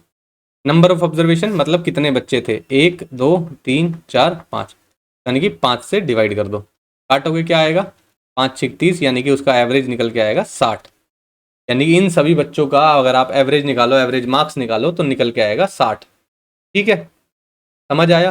अब यही चीज़ क्वेश्चन में दी हुई है, बस यही चीज़ बार बार अप्लाई होती है। अब वेटेड एवरेज और वो सब बहुत सारी ट्रिक्स यूज होती हैं इसमें जल्दी आंसर निकालने के लिए, लेकिन वो ट्रिक्स धीरे धीरे बाद में करेंगे। ठीक है, पहले ये समझो कि एवरेज क्या होता है, एवरेज को समझना ठीक से, उसके बाद अलग अलग तरीके होते हैं करने के, ओरली होती हैं चीज़ें वो बाद में करना। तो क्वेश्चन पढ़ते हैं पहले। बोल रहा है एवरेज ऑफ 8 नंबर्स। अब मैंने पीछे बोला था 5 बच्चे थे, अब यहाँ पे वही चीज बोल रहा है 8 नंबर हैं, उनका एवरेज दिया हुआ है 18। बोल रहा है if one of the numbers is excluded, अगर एक नंबर को हटा दिया गया, निकाल दिया गया, एवरेज बिकम्स 20, तो एवरेज बदल के क्या हो जाता है 20 हो जाता है। Find the excluded number. मैंने पीछे सिंपल एवरेज बताया, अब आप कहोगे सर ये तो एक नंबर हटा रहा है, तो हम भी एक नंबर हटाएंगे। समझो कैसे हटाएंगे। ठीक है, क्वेश्चन में बोल रहा है एवरेज ऑफ 8 नंबर। ठीक है, एवरेज का फॉर्मूला लिखो पहले तो। एवरेज का मतलब सम अपॉन नंबर ऑफ ऑब्जर्वेशन। ठीक है, एवरेज दिया हुआ है आपको 18, तो एवरेज की जगह लिख दिया आपने 18। कितने नंबर हैं, 8 नंबर है। सम नहीं पता है तो सम को एज इट इज लिख दिया आपने, 8 नंबर है। ठीक है, तो सम की वैल्यू क्या निकल के आ गई आपके पास, 18 इंटू 8, क्या हो गया 8 8 64, 6 कैरी गया, 8 एकम 8, 8 और 6 14, 144 सम निकल के आ गया। ठीक है, जैसे मैंने यहाँ पर बताया था, इन सब का सम क्या निकल के आया था 300। ठीक है, 144 सम निकल के आ गया। अब देखो क्या बोल रहा है, if one of the numbers is excluded the average become 20, average कितना हो गया 20। अब दोबारा लिखो, एवरेज अगर 20 हो गया तो एवरेज क्या होता है, सम upon number of observation. Average कितना हो गया 20, सम अभी भी नहीं पता। बोला एक नंबर हटा दिया, तो अगर 8 नंबर थे तो एक नंबर हटाने के बाद कितने नंबर बचेंगे, 7। तो सम कितना निकल के आया 140। ठीक है, एक नंबर हटाने के बाद उन सब का सम हो गया है 140। जब सारी नंबर्स थे तो उनका सम था 144। सारी इंडिविजुअल उसको प्लस कर रहे थे हम यहाँ पे। देखो अगर मैं इसको हटा देता तो सम कितना निकल के आता, 280 निकल के आता, क्योंकि 20 कम हो जाते, है ना। 280 निकल के आता ना। यहाँ पे वही चीज हुआ, जो नंबर हट गया यानी कि वो टोटल सम में से भी घट गया। सही है। अब ये पूछ रहा है कि फाइंड द एक्सक्लूडेड नंबर। ठीक है, जो हटाया गया वो नंबर की वैल्यू बता दो। अब हमारे पास टोटल पहले थे 144, अब बच गए हैं 140। जो हटा होगा वो अपनी वैल्यू लेके चला गया होगा। तो क्या हटा, 144 में से 140 माइनस कर दो, तो जो वो आपको नंबर मिल जाएगा जो एक्सक्लूड कर दिया गया, यानी कि 4। यानी कि ऑप्शन नंबर डी आपका सही आंसर हो गया। क्लियर भाई, समझ आया। एवरेज क्या है, एवरेज का फॉर्मूला क्या है, एक क्वेश्चन में 2 क्वेश्चन दिए हुए हैं तो कैसे आप सॉल्व करोगे। दोनों एवरेज लिखने का आगे जाके जरूरत नहीं पड़ेगी, वैसे मैं बता दूंगा। ठीक है, लेकिन अभी आप ये समझो कि दोनों बार आपने सम निकाला, आपको ये पता चल गया कि जो नंबर हटाया गया है उसकी वजह से वैल्यू कम हो गई है। ठीक है, वैल्यू कम होने का मतलब है आपको वो नंबर फाइंड आउट करना है कि जो जिसकी वजह से वैल्यू कम हुई। तो दोनों में से माइनस कर देंगे, जो ज़्यादा वैल्यू थी कम वैल्यू को माइनस कर देंगे तो आपको वो नंबर मिल जाएगा जो हटाया गया। ठीक है, नेक्स्ट देखते हैं अब। ये देखो क्वेश्चन है स्पीड टाइम एंड डिस्टेंस का।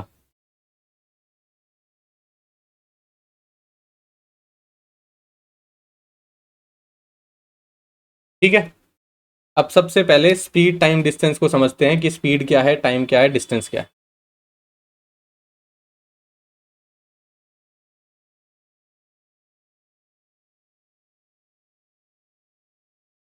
सपोज करो डिस्टेंस है 100 किलोमीटर, आपकी स्पीड है 20 किलोमीटर पर आवर की। समझ में आ रहा है। नॉर्मली सबने गाड़ी चलाई हुई है, आपको पता होगा कि स्पीड क्या होती है। 20 किलोमीटर प्रति घंटे का मतलब होता है आप 1 घंटे में 20 किलोमीटर ट्रैवल करोगे। आपसे पूछा है कितना टाइम लगेगा आपको 100 किलोमीटर ट्रैवल करने के, तो आप क्या करोगे, 100 को 20 से डिवाइड कर दोगे, यानी कि 5 घंटे लगेंगे। तो आपको क्या पता चला, वैसे भी 20 को अगर आप 5 से मल्टीप्लाई करते हो तो आपको 100 मिलता है, यानी कि स्पीड इंटू टाइम क्या होता है आपका, डिस्टेंस के इक्वल होता है। यही एक फॉर्मूला है। अभी के लिए सिर्फ इतना याद रखना है आज की क्लास के लिए कि distance is equal to speed into time. इसको आप लिख भी ऐसे सकते हो अलग अलग टर्म्स में। स्पीड की वैल्यू पूछी जाए, डिस्टेंस अपॉन टाइम लिख सकते हो। टाइम पूछा जाए, डिस्टेंस अपॉन स्पीड लिख सकते हो। ठीक है, चीज़ें सेम ही है। अगर इसको मैं यहाँ छोड़ दूँ, इसको नीचे ले आऊँ तो ये टाइम नीचे आ जाएगा। इसको यहाँ पे छोड़ दूँ, स्पीड को इधर ले आऊँ तो स्पीड नीचे आ जाएगी। ठीक है, ये अलग अलग लिखने के तरीके हैं लेकिन चीज़ एक ही है ये। ठीक है, ये रेशो की टर्म में भी चलता है। ठीक है, रिलेटिव है, किसकी चीज़ बढ़ेगी क्या घटेगी वो भी चीज़ें हैं, लेकिन अभी वो ज़रूरत नहीं है। जैसे जैसे उस चीज़ की ज़रूरत पड़ेगी वैसे वैसे आप सीख लेना। ठीक है, अब क्वेश्चन की तरफ आते हैं। दूसरा एक चीज़ और होती है, सबसे कॉमन चीज़ इसमें क्या करता है, किलोमीटर पर आवर को आप मीटर पर सेकंड में कन्वर्ट करना सीखते हो। अगर आपको लिखा हुआ है 20 किलोमीटर पर आवर और आपसे बोला है मीटर पर सेकंड में कितना होगा ये, तो आपको क्या करना है, 20 किलोमीटर लिखा हुआ था ना ऊपर, समझना पहले आज। ठीक है, 1 किलोमीटर में 1000 मीटर होते हैं क्योंकि आपको मीटर में कन्वर्ट करना है। ठीक है, अपॉन में आर है, पर आवर का मतलब क्या है, अपॉन 1 घंटे में कितने सेकंड होते हैं, 60 × 60। तो आपको ये 60 × 60 कैसे आया, 1 घंटे में कितने मिनट होते हैं भाई, 60 मिनट्स होते हैं। ठीक है, 60 मिनट को मैं सेकंड में बदलना चाहता हूँ, 1 मिनट में कितने सेकंड होते हैं 60, तो 60 में कितने होंगे 60 × 60। ठीक है, इतने सेकंड हो गए। अब इस चीज़ को सॉल्व कर दोगे आपका मीटर पर सेकंड आ जाएगा। चीज़ समझना पहले मैं क्या कर रहा हूँ, 1 0 से 1 0 ये काट दी, 1 0 से 1 0 ये काट दी, 5 आ जाएगा, ये आ जाएगा 3। ठीक है ना। तो 20 को आपको किससे मल्टीप्लाई करना है, 5/6 या 18। इस नंबर को याद रखना कि किलोमीटर पर आवर से आपको मीटर पर सेकंड में कन्वर्ट करना है तो 5/18 से मल्टीप्लाई करोगे। अगर आपको उल्टा चल रहा है कि मीटर पर सेकंड से किलोमीटर पर आवर में कन्वर्ट करना है, तो आप 18/5 से मल्टीप्लाई करोगे। ठीक है, इसको अगर आप काटोगे तो कितना हो जाएगा 10 और ये 9, यानी कि 10 पंजे 50, 50/9 मीटर पर सेकंड की स्पीड होगी। ठीक है, अगर आपको मीटर पर सेकंड से किलोमीटर पर आवर में जाना हो तो क्या होगा, 18/5 से मल्टीप्लाई करोगे। ठीक है, ये समझना है अभी। अब आते हैं क्वेश्चन की तरफ। क्वेश्चन देखो, बोल रहे Raghav covers a distance of 3300 metre in 45 minutes. ठीक है, what is his speed in kilometre per hour, kilometre per hour में उसकी स्पीड क्या होगी। डिस्टेंस दिया हुआ है, ये क्या दिया हुआ है, टाइम, आपको स्पीड निकालनी है। पीछे फॉर्मूला लिखा था, स्पीड का फॉर्मूला क्या होता है, डिस्टेंस अपॉन टाइम। ध्यान रखना ये मीटर है और ये मिनट्स है। ठीक है, या तो आप मीटर पर सेकंड में निकालोगे या किलोमीटर पर आवर में निकालोगे। यहाँ पे कन्वर्ट करने की जरूरत पड़ेगी, तो कन्वर्जन भी आज ही सीख लेना, कोई बड़ी चीज नहीं है। 3300 मीटर है, नीचे टाइम सेकंड में लिखा जाना चाहिए। 45 मिनट है, इसको सेकंड में कन्वर्ट करने के लिए मैं 60 से मल्टीप्लाई कर दूंगा। ठीक है, पीछे बताया था क्यों 60 से मल्टीप्लाई कर रहा हूँ, 45 मिनट को सेकंड में कन्वर्ट करना, 1 मिनट में 60 सेकंड होता है, तो 45 में कितने होंगे, 45 × 60। ठीक है, काट दो इसको, एक जीरो से एक जीरो चली गई। अब ये चीज बचेगी, इसको और सिंप्लीफाई कर लेंगे, लेकिन ये आंसर आएगा आपका मीटर पर सेकंड में। इसको किलोमीटर पर आवर में भी तो कन्वर्ट करना है, क्योंकि आपको आंसर चाहिए किलोमीटर पर आवर में। ठीक है, तो आप क्या करोगे, इस पर्टिकुलर चीज को 18/5 से मल्टीप्लाई कर दोगे। अभी पीछे बताया मीटर पर सेकंड से किलोमीटर पर आवर में जाने के लिए 18/5 से, और किलोमीटर पर आवर से मीटर पर सेकंड में जाने के लिए 5/18 से। ठीक है, अब करते हैं। 33, 330 है ऊपर, 45 है नीचे, इंटू 6। 18/5 से मल्टीप्लाई करोगे, 18, 3 से काटो, 3 एकम 3, 3 पंजे 15। ठीक है, 5 से काटोगे, 5 छिक 30 और 5 छिक 30। ठीक है, क्या बचा आपके पास, 66/15। ठीक है, 15 चौके 60, 6 बचा, डेसिमल लगेगा, 60 हो जाएगा वो, फिर 15 चौके फिर से 60, कट गया पूरा। 4.4 किलोमीटर पर आवर आपका आंसर आएगा, जो कि ऑप्शन नंबर बी में दिया हुआ है। ठीक है भाई, समझ में आया। बेसिक फॉर्मूला सीखा है आपने, distance is equal to speed into time, उसको अलग अलग फॉर्म में लिखना सीख लिया। किलोमीटर पर आवर से मीटर पर सेकंड में कन्वर्ट करना सीख लिया, मीटर पर सेकंड से किलोमीटर पर आवर में कन्वर्ट सीखना सीख लिया। ठीक है, अभी के लिए इतना ही सीखो इसमें। नेक्स्ट देखें, ये देखो क्वेश्चन है बोट्स एंड स्ट्रीम का।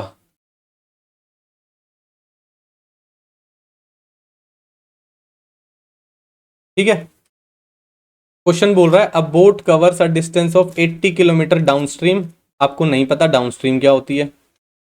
इन 8 hours while it takes 10 hours to cover the same distance upstream. आपको ये भी नहीं पता अपस्ट्रीम क्या होती है। Speed of the boat in still water, ये बोट की स्पीड भी नहीं पता आपको और स्टिल वाटर की स्पीड भी नहीं पता आपको। तो पहले ये सारी चीजें तो समझोगे। तो पहले इस पर्टिकुलर चैप्टर की जो टर्म्स हैं उसको समझ लेते हैं। अपस्ट्रीम एक टर्म होती है, डाउनस्ट्रीम एक टर्म होती है,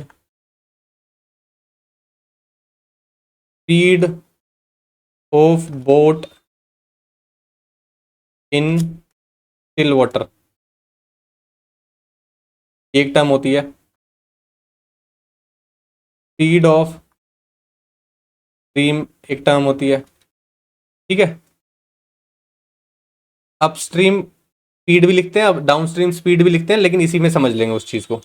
अपस्ट्रीम स्पीड समझो इसको पहले ही तो, और डाउनस्ट्रीम स्पीड समझो। ठीक है, अपस्ट्रीम का हिंदी में मतलब क्या होता है कि अगर आप अगेंस्ट द रिवर चल रहे हो।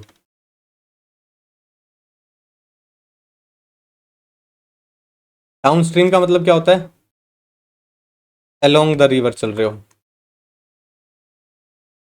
Speed of boat in still water, boat की स्पीड ठहरे हुए पानी में।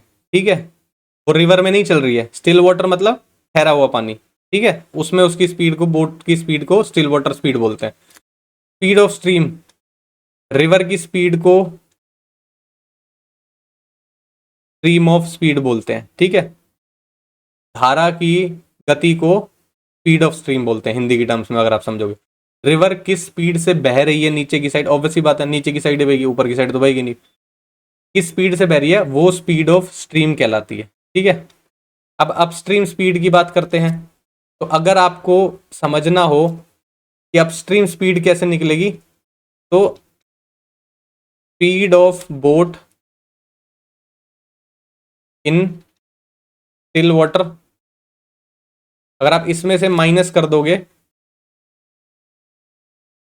स्ट्रीम की स्पीड, तो आपकी क्या निकलेगी? Upstream speed. डाउन स्ट्रीम में आ जाते हैं। Speed of boat in still water, आप प्लस कर दोगे स्पीड ऑफ स्ट्रीम के साथ, तो आपकी डाउन स्ट्रीम स्पीड आ जाएगी। समझ में नहीं आ रहा होगा, अभी बहुत सारी चीज़ें थ्योरेटिकली लिख दी गई, क्वेश्चन की टर्म्स में समझाऊंगा तो आराम से समझ में आ जाएगा। अगर आपकी स्पीड, बोट की स्पीड स्टिल वाटर यानी कि स्थिर पानी में जो स्पीड है, अगर आप रिवर के अगेंस्ट तैरते हो, आप समझना, आप सपोज करो आप नदी में स्विमिंग कर रहे हो, ठीक है, तो जब आप रिवर जिस साइड बह रही है आप उसी साइड स्विमिंग करोगे तो आप बहुत जल्दी आगे आगे बढ़ोगे, ठीक है। तो वो तो हो गई डाउन स्ट्रीम की बात, ठीक है। अगर बात करें हम अपस्ट्रीम की, तो अगर आप रिवर के अगेंस्ट स्विमिंग करने की कोशिश करोगे तो आप ज़्यादा जल्दी आगे नहीं बढ़ोगे, विद रिस्पेक्ट टू कि अगर आपकी स्पीड स्ट्रीम की स्पीड से ज़्यादा होनी चाहिए, ठीक है, आपके तैरने की स्पीड। अगर आपकी तैरने की स्पीड रिवर स्पीड मतलब जो स्ट्रीम की स्पीड है उससे ज़्यादा नहीं निकली, तो आप रिवर के साथ साथ बह जाओगे। आपकी स्पीड ज़्यादा होनी चाहिए स्ट्रीम की स्पीड से, तो आप ऊपर की साइड जा पाओगे रिवर में, ठीक है, अगेंस्ट द स्ट्रीम जिसको बोलते हैं, ठीक है। तो आप स्विमिंग कर पाओगे, तो आपकी स्पीड लेकिन कम तो हो जाएगी ना, क्योंकि आप एक इस डायरेक्शन में जा रहे हो सपोज, और रिवर इस डायरेक्शन में जा रही है, तो आपकी स्पीड पे तो इम्पैक्ट आएगा ना, नेगेटिव इम्पैक्ट। लेकिन यहाँ पर क्या है, आप भी इसी साइड जा रहे हो और रिवर भी इसी साइड जा रही है, तो ऐड हो जाएगी आपकी स्पीड। आपको इस तरीके से समझो कि आप भाग रहे हो और पीछे से और किसी ने धक्का मारा, तो ऑब्वियसली बात है आपकी स्पीड बढ़ जाएगी। लेकिन यहाँ पर आप भाग रहे हो और सामने से किसी ने रोक लिया आपको, तो आपकी स्पीड कम हो जाएगी। तो यही चीज़ समझने वाली बात है, ये अपस्ट्रीम होती है, ये डाउनस्ट्रीम होती है। Speed of boat in still water मैंने आपको बता दिया, ठहरे हुए पानी में जो बोट की स्पीड होगी उसको स्टिल वाटर स्पीड कहते हैं बोट की। दूसरा, स्पीड ऑफ स्ट्रीम क्या होती है? बहने की, पानी के बहने की स्पीड को स्पीड ऑफ स्ट्रीम बोला जाता है, ठीक है। उसके अलावा इसमें स्पीड टाइम डिस्टेंस का कॉन्सेप्ट ही लगता है। बस आपको ये समझना था कि स्पीड स्ट्रीम के साथ बोले तो क्या होती है, अपस्ट्रीम बोले, डाउनस्ट्रीम बोले, वो सारी चीज़ें बोले तो क्या मतलब होता है उनका, तो वो यहाँ पे मैंने आपको समझा दिया, ठीक है। अब आते हैं क्वेश्चन की तरफ। क्वेश्चन में देखो अब क्या बोल रहा है, ये टर्म्स तो आपको आ गई समझ में। बोल रहा है a boat covers a distance of 80 kilometre down stream in 8 hours, ठीक है। डिस्टेंस कितना है? 80 किलोमीटर। टाइम कितना लग रहा है? ये डाउन स्ट्रीम की बात कर रहा है, लिख लेना अगर समझ में ना आए तो। टाइम लग रहा है 8 घंटे, ठीक है। अगर मैं यहाँ पर स्पीड निकालना चाहूँ, किसकी स्पीड निकलेगी? डाउन स्ट्रीम की। भाई जब बात ही डाउन स्ट्रीम की हो रही है तो स्पीड भी डाउन स्ट्रीम की निकलेगी। स्पीड निकालने के लिए क्या करते हैं, डिस्टेंस अपॉन टाइम, यानी कि 80/8 यानी कि 10 kilometre per hour downstream की स्पीड है, ठीक है। अब देखो क्या बोल रहा है, while it takes 10 hours to cover the same distance upstream. अब बात करते हैं अपस्ट्रीम के केस में। डिस्टेंस बोल रहा है सेम है, यानी कि 80 किलोमीटर। कितना टाइम लगता है? 10 आवर्स लगते हैं। टाइम कितना बोल रहा है? 10 घंटे। आप स्पीड जब निकालोगे अपस्ट्रीम की तो क्या निकल के आएगी? 80/10 यानी कि 8 किलोमीटर पर आवर, ठीक है। बोल रहा है what is the speed of boat in still water. अब ये तो आपके पास डाउन स्ट्रीम स्पीड और अपस्ट्रीम स्पीड आई है, बोट की स्पीड तो आई नहीं स्टिल वाटर में, रिवर या स्ट्रीम की स्पीड भी नहीं आई, लेकिन यहीं से आएगी। देखो डाउन स्ट्रीम स्पीड होती क्या है, अभी आपको समझाया। जब आपकी स्पीड में, यहां पर देखो, आपकी स्पीड में स्ट्रीम की स्पीड ऐड होगी तो उसको डाउन स्ट्रीम स्पीड बोलते हैं। Speed of boat in still water plus speed of stream, ठीक है। अगर मैं x मान लेता हूं स्टिल वाटर स्पीड को, ताकि बार बार बड़ा बड़ा ना लिखना पड़े, और y मान लेता हूं स्ट्रीम की स्पीड को, ठीक है, तो डाउनस्ट्रीम स्पीड का मतलब क्या होगा, x प्लस वाई, ये भी बताया पीछे, ये दोनों प्लस हुए हैं, ठीक है, डाउनस्ट्रीम में। इसकी वैल्यू कितनी है, 10। अब अपस्ट्रीम की बात करेंगे, तो मैंने क्या बताया अभी, बोट इन स्टिल वाटर में से स्ट्रीम की स्पीड माइनस कर दोगे तो आपकी अपस्ट्रीम स्पीड आ जाती है। अपस्ट्रीम स्पीड किसके इक्वल होगी, अगर आप बोट की स्पीड में से स्ट्रीम की स्पीड माइनस कर दोगे तो आपकी अपस्ट्रीम स्पीड आ जाएगी, वो थी हमारी 8 किलोमीटर पर आवर। ये आपकी दो इक्वेशन बन गई। आप इस दो इक्वेशन को सॉल्व कर सकते हो। कैसे सॉल्व करते हैं इसको, देखो, अगर मैं इन दोनों चीज़ों को ऐड कर दूं तो ये पॉजिटिव वाई है और ये नेगेटिव वाई, ये कट जाएगा आपस में, इधर हो जाएगा 2x, ये हो जाएगा 18। x की वैल्यू कितनी आएगी, 18/2, यानी कि 9, यानी कि आपकी speed of boat in still water कितनी निकल के आएगी, 9 kilometre per our. Option number C आपका सही हो जाएगा। समझ आया। इस चीज को याद रखना कि अगर आप इन दोनों इक्वेशन को प्लस करके डिवाइड बाय 2 करते हो, फाइनल रिजल्ट बताने की कोशिश कर रहा हूं, अभी एज सच समझ में आ रहा है तो ठीक है, इस चीज को आगे भी कंटिन्यू करेंगे, बार बार मैं 2-4 जब क्वेश्चन ये चलते रहेंगे तो मैं बार बार बताऊंगा ये चीज, ठीक है। बाद में जाके आप इस चीज को डायरेक्ट करना, ठीक है, ये बार बार नहीं लिखना होता है।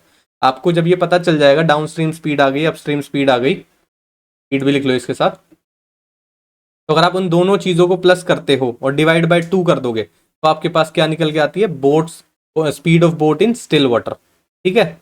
और अगर मैं इसको माइनस कर देता और डिवाइड बाय 2 कर देता तो आपके पास स्पीड ऑफ स्ट्रीम निकल के आ जाती।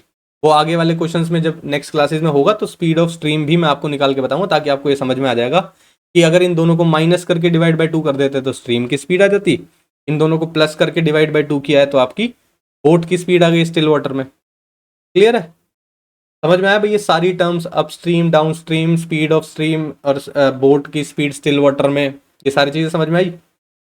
अभी वो चीज समझने की कोशिश करना, ठीक है, डायरेक्ट मत करना, रेशो में मत जाना अभी बिल्कुल भी, पहले कॉन्सेप्ट समझो। आगे बढ़े, अब नेक्स्ट देखे, ये देखो, टाइम एंड वर्क का क्वेश्चन है।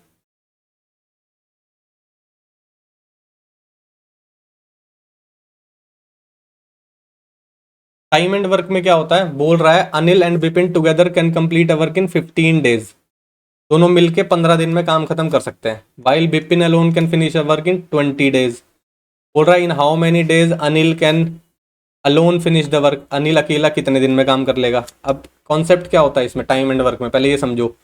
सपोज करो ए एक काम 10 दिन में करता है, बी वो काम 20 दिन में करता है, ठीक है। ये टाइम है बेसिकली, कितने दिन में काम करते हैं। एक चीज आती है इसमें निकल के एफिशिएंसी, एक इसमें निकल के आता है टोटल वर्क। इन तीन चीजों को जितने अच्छे से समझ लिया आपने, बस टाइम एंड वर्क खत्म। और कुछ नहीं होता इस पूरे चैप्टर में, आपको ये तीन चीज़ों पे ही कमांड होनी होती है कि कितना टाइम ले रहा है वो, उसकी एफिशिएंसी क्या है। एफिशिएंसी बेसिकली काम करने की एफिशिएंसी की बात हम कर रहे हैं, कितनी देर में वो कितना काम कर लेता है, उसको एफिशिएंसी बोलते हैं। टोटल वर्क बेसिकली कितना टोटल काम है करने के लिए, अगर आप वो भी निकालना पड़ेगा, वो भी कई क्वेश्चनों में पूछता है, ठीक है। अब अगर हम बात करें तो इसके लिए एक बेसिक कॉन्सेप्ट हम यूज करते हैं। अगर ए 10 दिन में काम करता है और बी 20 दिन में काम करते हैं तो आप इन दोनों का एलसीएम लेते हो, इन दोनों का एलसीएम आता है 20। एलसीएम निकालना आता है, 10 और 20 का एलसीएम निकालो। बिल्कुल बेसिक तरीके से सिखा रहा हूँ, जो कि आपने स्कूल में सीखा होगा, ठीक है, बाद में तो प्राइम फैक्टराइजेशन से भी सीख लेंगे। 5 से काटोगे, 5 दूनी 10, 5 चौक 20, 2 से फिर काट दो, एक आ गया और ये 2 आ गया, फिर 2 से चला जाएगा, एक आ गया और एक ही हो गया, 5 दूनी 10, 10 दूनी 20, तो इसलिए 20 आ गया एलसीएम, ठीक है। इसको इसको डिवाइड करोगे, इससे कितना आएगा, 2। 20 को 20 से डिवाइड करोगे कितना आएगा, 1। ये बेसिकली क्या है, एफिशिएंसी, ठीक है। ये है टाइम, कितना टाइम लगा उनको। और ये बेसिकली क्या है, टोटल वर्क। इस पूरे डायग्राम समझ लो या पूरे कॉन्सेप्ट को आपने इस पिक्चर के थ्रू समझ लिया, इसके अलावा ज़्यादा डिफिकल्टी नहीं आती है। ठीक है, इधर क्या लिखा होता है आपको ये पता होना चाहिए, इधर क्या लिखा होता है ये पता, इनका आपस में क्या रिलेशन है वो समझ लेंगे अभी, तो क्वेश्चन बिल्कुल आराम से सॉल्व होगा। ठीक है, अब अगर मैंने बोलूं कि ये दोनों मिलके कितने दिन में काम खत्म कर देंगे, ये दोनों मिलके कितना काम करते हैं भाई, एक 2 यूनिट काम करता है, यूनिट की टर्म्स में समझना अभी इसको, एक 2 यूनिट काम करता है, एक 1 यूनिट काम करता है, दोनों मिलके कितना काम करते हैं, 3 यूनिट एक दिन में। सही है, टोटल काम इनको करने थे 20, भाई 20 काम करना है, टोटल वर्क मैंने बताया ये टोटल वर्क होता है। टोटल वर्क को अगर आप उनकी एफिशिएंसी से डिवाइड कर दोगे तो आपका टाइम टेकन आ जाएगा ए और बी का साथ में। समझ में आई ये चीज जो लिखी मैंने? ठीक है, ए और बी साथ में मिलके 20/3 दिन में काम खत्म कर देंगे। ठीक है, पॉइंट में आंसर आ रहा, कोई प्रॉब्लम वाली बात नहीं है, फ्रैक्शन में भी आंसर आएगा, ऐसे बहुत सारी चीजें पूछता है। ठीक है, तो ये जो चीज आई निकल के, ये आया है ए और बी साथ में मिलके कितने दिन में काम खत्म कर देंगे। साथ में मिलके काम खत्म करने के लिए आपको किस चीज की रिक्वायरमेंट हुई कि उसकी एफिशिएंसी दोनों की मिला के कितनी है और टोटल वर्क कितना है जो करना है उन दोनों को मिलके। तो टोटल वर्क यहाँ पे था 20 और एफिशिएंसी थी दोनों की मिला के 3। ठीक है, तो 20 में से 20 को 3 से डिवाइड कर दिया आपने, तो आपका ए और बी का साथ में मिलके टाइम आ गया कि कितने दिन में काम खत्म कर देंगे। ठीक है, अब चलते हैं क्वेश्चन की तरफ। बोल रहा है अनिल एंड विपिन, अनिल है और विपिन है, दोनों मिलके काम खत्म करते हैं 15 दिन में। तो दोनों मिलके है तो अनिल एंड विपिन लिखते हैं साथ में, 15 दिन में काम खत्म करते हैं। विपिन अलोन, विपिन अकेला कितने दिन में काम खत्म करता है, 20 दिन में। क्या करना है, एलसीएम लेना, पीछे बताया कितना आएगा एलसीएम, 60 आ जाएगा। वैसे ही निकाल लेना, बार बार एलसीएम तो निकालना नहीं सिखाना पड़ेगा ना, पीछे बता दिया। 60 को 15 से डिवाइड करोगे कितना आएगा, 4। 60 को 20 से डिवाइड करोगे कितना आएगा, 3। ठीक है, अब ये देखो क्या है, एफिशिएंसी बताया था मैंने आपको, ये एफिशिएंसी अनिल और विपिन दोनों की आई है और ये एफिशिएंसी विपिन की आई है। अगर विपिन की एफिशिएंसी 3 है और अनिल और विपिन की साथ में मिला के एफिशिएंसी 4 है, तो आपको ये नहीं बता सकते कि अनिल की एफिशिएंसी कितनी होगी, 1। भाई दोनों की मिला के 4 एफिशिएंसी है, विपिन की सिर्फ 3 एफिशिएंसी है, तो जो बची हुई एफिशिएंसी है 1, वो किसकी होगी, अनिल की तो होगी। तो अनिल की एफिशिएंसी आपके पास निकल के आ गई 1। आपसे पूछ रहा है in how many days can Anil alone finish the work, Anil अकेला कितने दिन में काम खत्म कर लेगा। अनिल का टाइम निकालना है तो क्या हुआ, टोटल वर्क आपको पता होना चाहिए, टोटल वर्क था ये,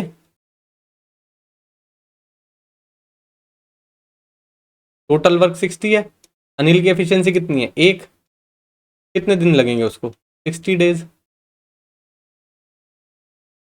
ये आपका आंसर है, यानी कि ऑप्शन नंबर बी आपका सही होगा। समझ आया? यहाँ पर भी एफिशिएंसी का ही गेम था, मैंने बोला था एफिशिएंसी को ढंग से समझना, लेकिन यहाँ पर दोनों साथ में काम कर रहे थे तो ये जो एफिशिएंसी आएगी दोनों की साथ में आएगी। यहाँ पे सिर्फ विपिन काम कर रहा था तो ये जो एफिशिएंसी आई है सिर्फ विपिन की आई है। ठीक है, वहां से आपने डिफरेंस करके पता लगा लिया कि अनिल की एफिशिएंसी कितनी होगी। क्लियर भाई, समझ आया? नेक्स्ट देखे अब,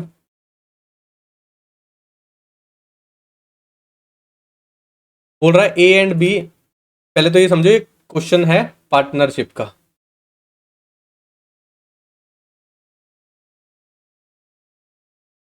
बोल रहा है A and B start a business by investing 10,000 rupees and 5,000 rupees respectively, what will be the ratio of their profits at the end of 1 year. समझो पार्टनरशिप में होता क्या है।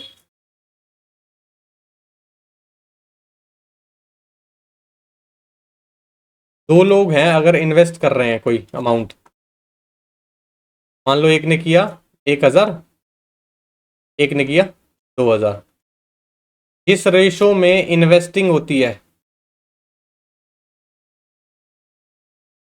एंड सेम टाइम लेते हैं दोनों, दोनों का पैसा सेम टाइम के लिए इन्वेस्टेड रहता है, तो जो प्रॉफिट है, प्रॉफिट का रेशो, या ऐसे लिख सकते हो आप, ratio of profit is equal to ratio of investing.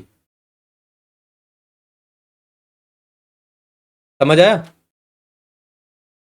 ये चीज बोल रहा हूं मैं, अगर दोनों का पैसा सेम टाइम के लिए इन्वेस्टेड है तो जो प्रॉफिट का रेशो होगा ना, वो रेशो सेम होगा जो रेशो इन्वेस्टिंग का है, जिस रेशो में उन दोनों ने मिलके इन्वेस्ट किया है। ठीक है, अगर मैं बोल देता कि उन दोनों का टाइम अलग अलग है, इसने 1,000 रुपये इन्वेस्ट किए हैं 6 महीने के लिए और इसने बी ने 2,000 रुपये इन्वेस्ट किए हैं 12 महीने के लिए, तो आप मल्टीप्लाई करते हैं पर्टिकुलर टाइम से। एक एग्जाम्पल से और बताता हूँ। ए ने इन्वेस्ट किया है 6 महीने के लिए, बी ने इन्वेस्ट किया है 12 महीने के लिए। 1,000 रुपये इन्वेस्ट किए 6 महीने के लिए, 2,000 रुपये इन्वेस्ट किए 12 महीने के लिए, तो ये जो रेशो होगा वो प्रॉफिट का रेशो होगा अब आपका। ठीक है, इसको आप सिंप्लीफाई भी कर सकते हो, 3 0 से 3 0 काट दो, इधर 6 से ये काट दो 2 पे, यानी कि जो प्रॉफिट का रेशो होगा ना, ये 1:4 के रेशो में डिवाइड होगा। क्लियर है? तो आप टाइम को मल्टीप्लाई करोगे, अगर सेम टाइम है तो कोई फर्क नहीं पड़ रहा, सिर्फ आप इन्वेस्टेड अमाउंट की तरफ ध्यान दे सकते हो। लेकिन अगर टाइम अलग अलग है तो आपको ये ध्यान रखना पड़ेगा कि आपको उस पर्टिकुलर अमाउंट को, जो भी बंदा इन्वेस्ट कर रहा है, ए है या वो बी है या कोई भी चीज़ है, तो उसके साथ उसको आपका टाइम लिखना पड़ेगा, टाइम साथ में मल्टीप्लाई करना पड़ेगा कि कितने टाइम तक उसका अमाउंट इन्वेस्टेड रहा है, ये आपको पता होना चाहिए। ठीक है, ये कॉन्सेप्ट यूज होता है पार्टनरशिप में, उसके अलावा कोई कॉन्सेप्ट यूज नहीं होता। डेटा से खेलता है, बड़ा डेटा दे देगा, बाद में किसी का 6 महीने में इन्वेस्ट किया, किसी ने 6 साल के लिए इन्वेस्ट किया, किसी ने अपना पैसा निकाल लिया, किसी ने इन पैसा नहीं निकाला, ये सारी चीज़ें बोलता है। ठीक है, लेकिन आज का क्वेश्चन बिल्कुल सिंपल है कि कॉन्सेप्ट आपको समझना है कि पार्टनरशिप में जो इन्वेस्टिंग का रेशो होता है वही प्रॉफिट का रेशो होता है। ठीक है, अब आते हैं क्वेश्चन की तरफ। बोल रहा है ए और बी ने स्टार्ट किया है 10,000 और 5,000 से।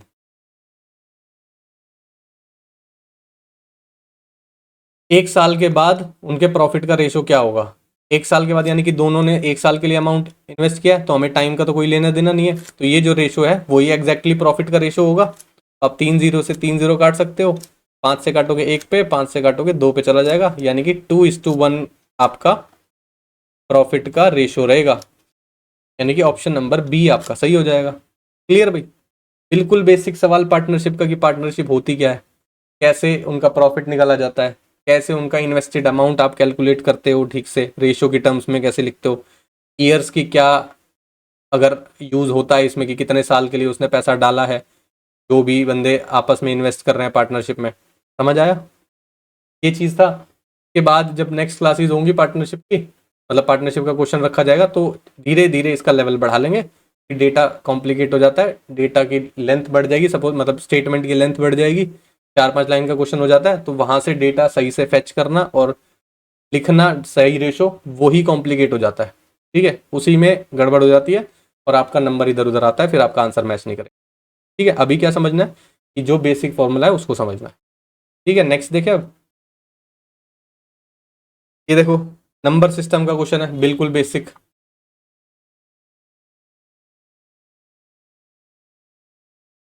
ठीक है, इस तरीके के क्वेश्चन भी आते हैं।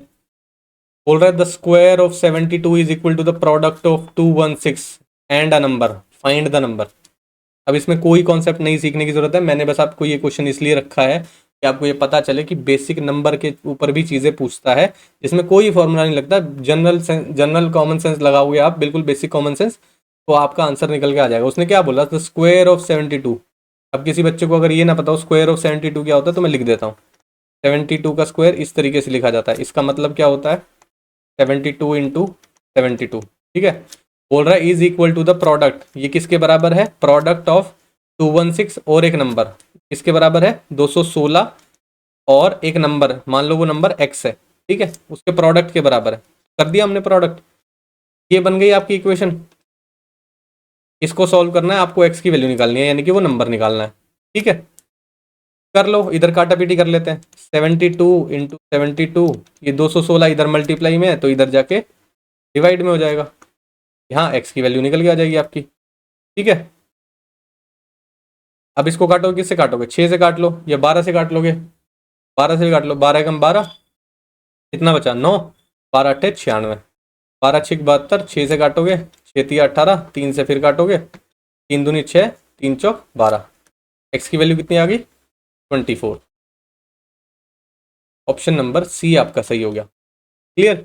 नंबर सिस्टम में ऐसे क्वेश्चन भी पूछे जाते हैं बिल्कुल बेसिक तरीके के, ठीक है।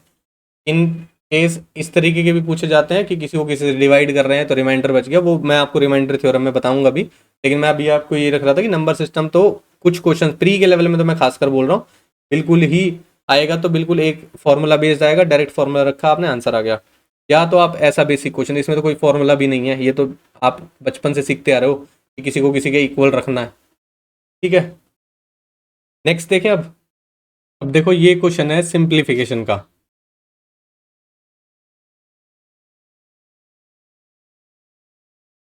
अब सिंप्लीफिकेशन सॉल्व करने से पहले मैं आपको एक रूल बता देता हूं, जो कि सारे क्वेश्चन सिंप्लीफिकेशन वाले सॉल्व हो जाएंगे उसी से। बोर्ड मास का रूल सुना होगा आपने।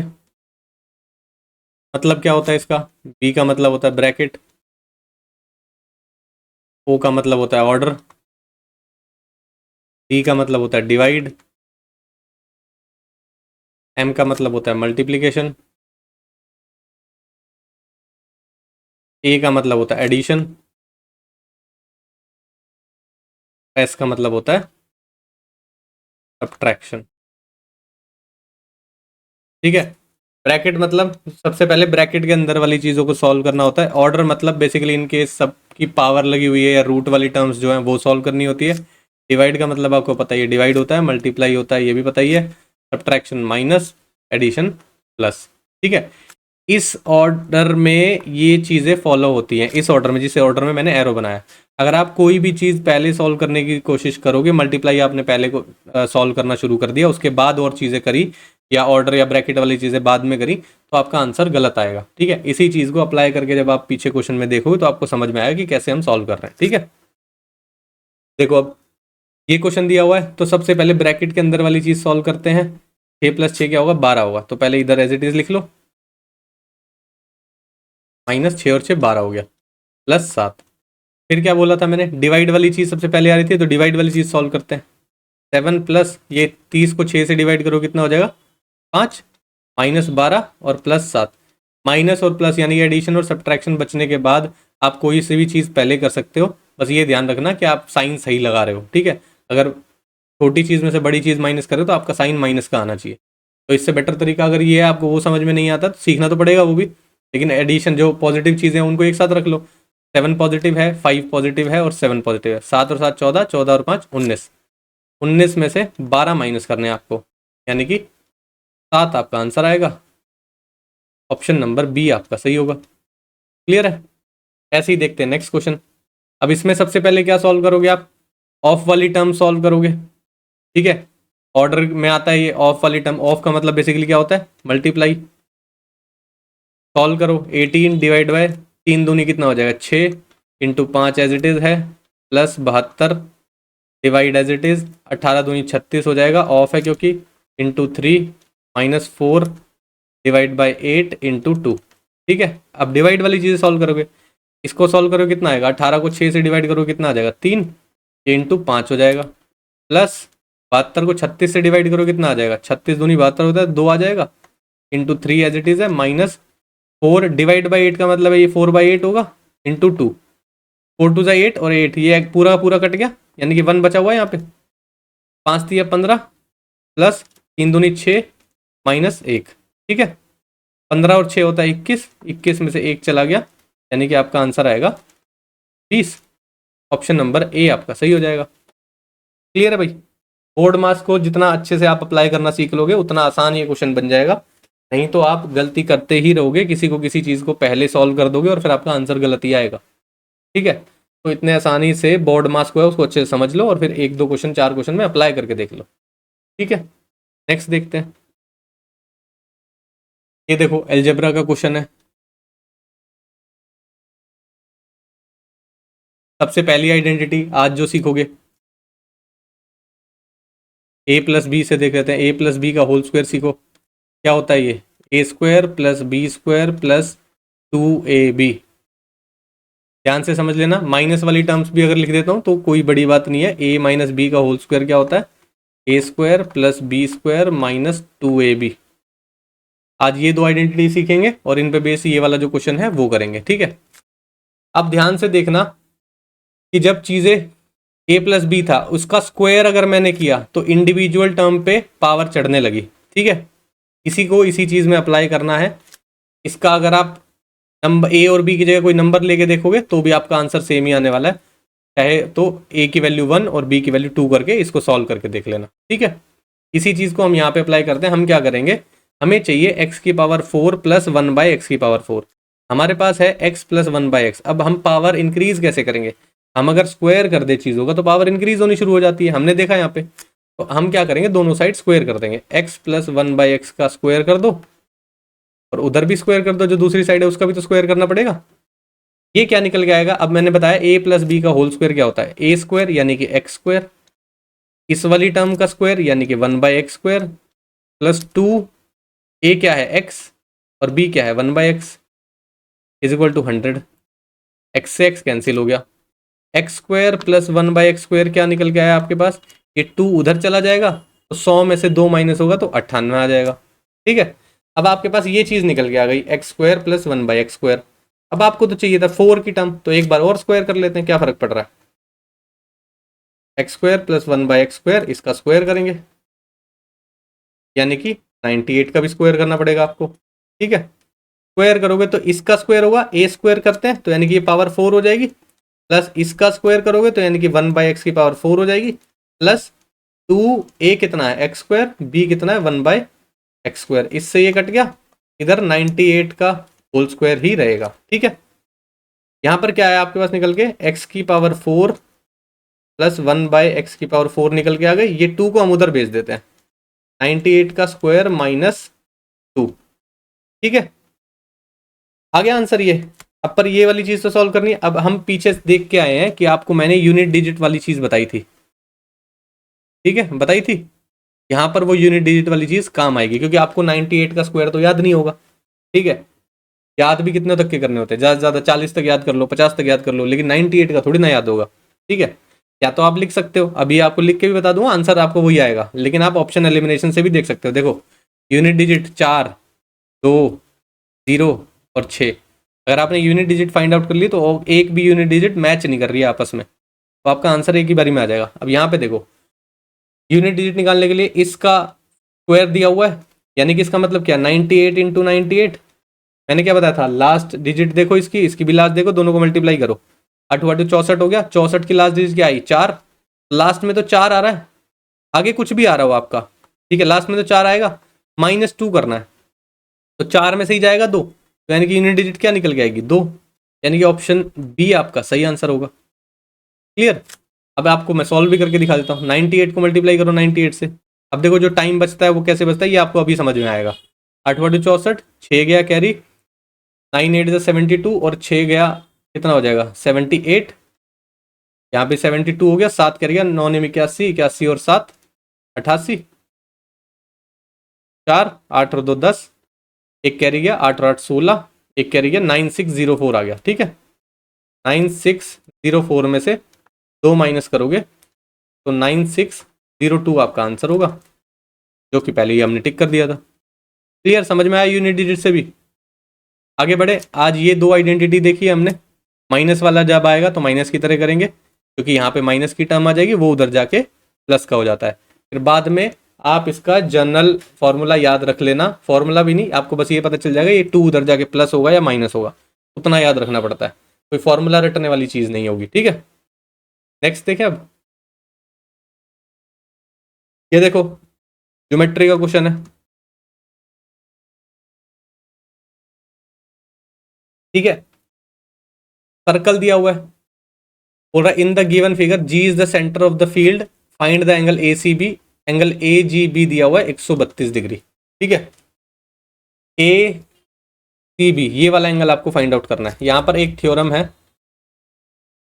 एक आर्क जो एंगल बनाती है सेंटर पे और एक आर्क एंगल बनाती है सर्कल पे, जो सेंटर का एंगल होता है वो डबल होता है, तो यानी कि अगर आप इसका डबल करोगे तो ये दोनों बराबर होंगे। समझ में आया क्या बोलने की कोशिश कर रहा हूं मैं। जो सेंटर पे एंगल होता है वो डबल होता है किसके, जो सर्कल पे एंगल बनता है उसी सेम आर्क से। सेम आर्क का मतलब क्या बोल रहा हूं मैं, ए और बी दो पॉइंट है, ये एक आर्क है, इसको आप आर्क की टर्म्स में बोलना चाहते हो या कॉर्ड की टर्म में बोलना चाहते हो, बात सेम रहेगी बाद में जाके जब हम कॉर्ड को पढ़ेंगे। एक कॉर्ड अगर सेंटर पे एंगल बनाती है, एक कॉर्ड अगर सर्कल पे एंगल बनाती है, तो ये जो सेंटर वाला एंगल होता है ये डबल होता है किसके, इस वाले एंगल के। अगर ये डबल है तो इसका हाफ कर दोगे तो ये वाला एंगल आ जाएगा। बात सेम ही, अगर मैं इस 2 को नीचे ले आऊं तो सेंटर वाले एंगल का हाफ कर दूं तो मेरे पास क्या मिलेगा, सर्कल पे जो एंगल बना हुआ है उसकी वैल्यू मिल जाएगी हमें। तो आपको क्या करना है बेसिकली, 132 डिग्री का हाफ करना है आपको, सिर्फ आपका आंसर आ जाएगा। ठीक है, तो क्या आएगा आपका आंसर, 132/6, 6 कह रहा हूँ सॉरी 2,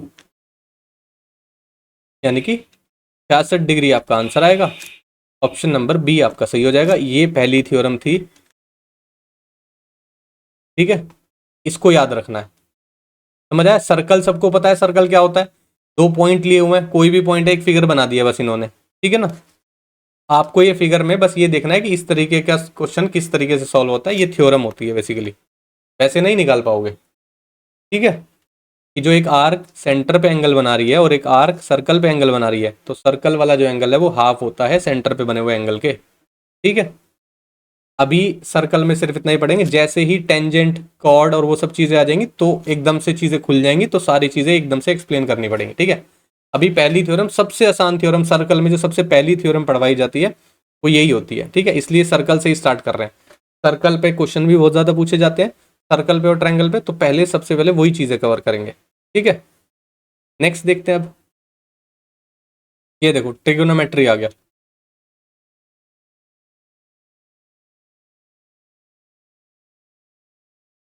बहुत डर लगता है बच्चों को ट्रिग्नोमेट्री से। ठीक है, आज ट्रिग्नोमेट्री में हम क्या सीखेंगे, बेसिकली ट्रिग्नोमेट्रिक रेशियोज सीखेंगे हम। ठीक है, उसके बाद एक राइट एंगल ट्रायंगल में ट्रिग्नोमेट्रिक टर्म्स कैसे कैसे रिलेट करती हैं आपस में वो सीखेंगे, उसी तरीके से ये सॉल्व करेंगे। आज टेबल नहीं सीखेंगे, ठीक है, आज इस क्वेश्चन को एक ट्रायंगल की फॉर्म में सीखने की कोशिश करेंगे। ठीक है, टेबल से भी हो जाता है ये, अगर आपको trigonometric ratio in terms of triangle में क्या क्या साइड किसके इक्विवेलेंट होती है, ठीक है, कॉस थीटा की value in terms of right angle triangle कौन सी साइड्स होती है वो आपको समझ में आ गई तो भी ये क्वेश्चन सॉल्व हो जाएगा। ठीक है, चलो एक बार मैं समझाता हूँ आपको कि बेसिकली ट्रिग्नोमेट्रिक रेशियोज क्या होते हैं। एक होता है sine theta, cos theta, tan theta, cosec theta, sec theta और कॉट थीटा, ये सारी होती है आपकी ट्रिग्नोमेट्रिक रेशियो। ठीक है, अब इन सब की कोई वैल्यू होती तो आपस में कुछ रिलेशन भी होता होगा, वो भी होता है। एक दो चीज़ें और देखो, sine theta upon cos theta क्या होता है, tan theta. Cos theta upon sine theta क्या होता है, कॉट थीटा। टेन थीटा क्या होता है, 1/कॉट थीटा। कॉट थीटा क्या होता है, 1/टेन थीटा। ये सब चीज़ें देखो याद करने वाली चीज़ें, इसलिए मैं डायरेक्ट लिख रहा हूँ, इसमें कोई समझाने वाली चीज़, ये आपस में रिलेशन होते हैं इनकी, बिल्कुल डीप स्टडी में जाओगे तो कोई फायदा नहीं है कि कैसे आ रहे हैं ये, क्या यहाँ से ट्रिग्नोमेट्रिक रेशियो इन्वेंट हुए, वो सब चीज़ें सीखने की जरूरत नहीं है। ठीक है, कुछ चीज़ें तो ट्रिग्नोमेट्री में आपको शुरुआत में याद ही रखनी पड़ेगी कि ट्रिग्नोमेट्रिक रेशियोज ऐसे चलते हैं। ठीक है, के बाद कैसे कैसे थ्योरम अप्लाई हो रही है वो सारी चीज़ें स्किल वाइज है कि आप कैसे स्किल डेवलप करोगे। ठीक है, अब देखो इन टर्म्स ऑफ ट्रायंगल, अगर मैं एक राइट एंगल ट्रायंगल बनाता हूँ और ये थीटा एंगल है सपोज, ये 90 डिग्री है, इसको मैं परपेंडिकुलर बोल रहा हूँ, इसको बेस बोल रहा हूँ और इसको हाइपोटेन्यूस बोल रहा हूँ। ठीक है, राइट एंगल ट्रायंगल में P square plus B square is equal to H square होता है पाइथागोरस थ्योरम से। ठीक है,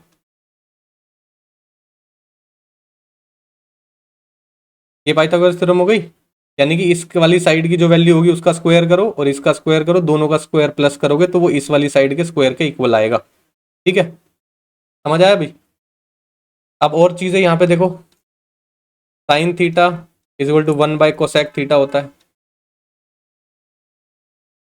और क्या होता है, cos theta is equal to 1/सेक थीटा होता है।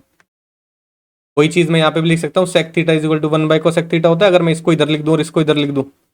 और यहीं पे देखो cosec theta is equal to 1/साइन थीटा होता है। ये टेबल की टर्म जब आप समझोगे ना तो वो आपको बहुत अच्छे से समझ में आएगी क्यों ये एक दूसरे के ऐसे रिलेशन रखते हैं। क्योंकि जब आप वहाँ टर्म वैल्यू देखोगे ना एक स्पेसिफिक उस पे थीटा की टर्म वैल्यू पे, तो आपको समझ में आएगा कि हाँ ये तो उसका रिवर्स लिखा हुआ है, तो वैल्यू भी उसकी रिवर्स है, तो यानी कि ट्रिग्नोमेट्रिक रेशियो आपस में इनवर्सली प्रोपोर्शनल है। ठीक है, इस तरीके की चीज़ें आपको समझ में आए, लेकिन अभी इस क्वेश्चन को आप इसी तरीके से सॉल्व करोगे आप। ठीक है, अब देखो यहाँ पर एक चीज़ और होती है, साइन थीटा क्या होता है, P/H। कॉस थीटा क्या होता है, B/H। टेन थीटा क्या होता है, P/B। अब ये तीनों अगर मैंने टर्म लिख दी तो आपको क्या दिक्कत होगी, कॉट थीटा, टेक थीटा और कोसेक थीटा लिखने में। साइन का इनवर्स होता है कोसेक, तो यानी कि कोसेक की वैल्यू हो जाएगी H/P। लिख देते हैं फर्स्ट टाइम है, कोसेक थीटा क्या होता है, H/P। कॉस का इनवर्स क्या होता है, टेक थीटा, यानी कि H/B। टेन का इनवर्स क्या होता है, कॉट थीटा, यानी कि B/P। ठीक है, आज के क्वेश्चन को सॉल्व करने के लिए इतनी चीजें इनफ है कि आपको ट्रिग्नोमेट्रिक रेशियोज पता चल गए, उनका आपस में रिलेशन पता चल गया, और राइट एंगल ट्रायंगल में वो क्या क्या वैल्यू लेते हैं वो पता चल गया। ठीक है, इसका मतलब क्या है, साइन थीटा की वैल्यू, अगर इस साइन थीटा की वैल्यू मैं आपको निकालने की कोशिश करूंगा तो क्या लिखना पड़ेगा मेरे को, इसकी वैल्यू साइड की वैल्यू और अपॉन इसकी साइड की वैल्यू, तो आपको साइन थीटा की वैल्यू मिल जाएगी। ठीक है, अब इसी चीज को यूज करते हुए क्वेश्चन सॉल्व करने की कोशिश करते हैं। कॉस थीटा की वैल्यू दी हुई है आपको √3/2। कॉस थीटा मैंने आपको बताया P/H होता है। ठीक है, अब एक ट्रायंगल बनाते हैं, ये थीटा बनाया था, बेस ये रखा था, बेस की वैल्यू यानी कि √3 है और h की वैल्यू 2 है।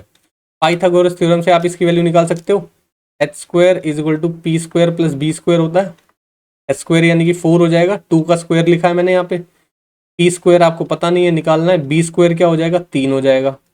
ठीक है, ये 3 इधर आके माइनस होगा, 4 में से 3 चला जाएगा, 1 बचेगा, 1 की वैल्यू P² के इक्वल होगी, तो P की वैल्यू भी अगर आप दोनों साइड अंडर रूट लोगे तो 1 ही आएगी, तो यानी कि ये वैल्यू कितनी है, 1। ठीक है, अब देखो tan² theta into cos² theta निकालना है आपको, tan² theta into cos² theta. tan theta मैंने आपको बताया था क्या होता है, P/B। ठीक है, यहाँ पे लिख देता हूँ, लेकिन वो लिखने की जरूरत नहीं होती है। P/B का स्क्वायर इंटू कॉस थीटा क्या होता है, P/H का स्क्वायर, क्योंकि स्क्वायर दिया हुआ है तो स्क्वायर करना पड़ेगा।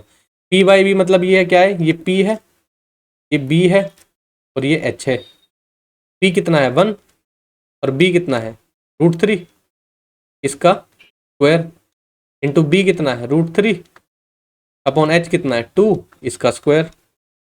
ठीक है, स्क्वायर करो दोनों साइड, मतलब दोनों साइड क्या, इसका स्क्वायर करो, 1/√3 का स्क्वायर क्या होगा, 1/3, इंटू इसका स्क्वायर क्या होगा, 3/4। 3 से 3 कैंसिल आउट हो जाएगा, आपका आंसर कितना आएगा, 1/4, यानी कि ऑप्शन नंबर बी आपका सही हो जाएगा। समझ आया भाई। वैसे आप क्या कर सकते थे, जब आप आगे बढ़ोगे तो वैसे तो ये लिखने की जरूरत नहीं रहती है, लेकिन अगर आप लिखते भी हो तो B² से B² सीधा सीधा कैंसिल होता, P/H का स्क्वायर लिखना पड़ता आपको। या आप कैसे समझ सकते हो इसको, ये sine theta by cos theta का होल स्क्वायर लिख सकते थे आप इसको, मैंने लिखा था ना पीछे, टेन थीटा क्या होता है, sine theta by cos theta. ठीक है, अब क्या लिख सकते थे इसको, sine theta by cos theta लिख सकते थे और स्क्वायर कर दे दोनों साइड, तो कॉस स्क्वायर थीटा से कॉस स्क्वायर थीटा कट जाता, बचता क्या, साइन स्क्वायर थीटा। तो आपको सिर्फ साइन स्क्वायर थीटा की वैल्यू लिखनी थी, लेकिन अभी स्टार्टिंग है तो आप इतना नहीं सोचोगे, इसको रिड्यूस कर लो।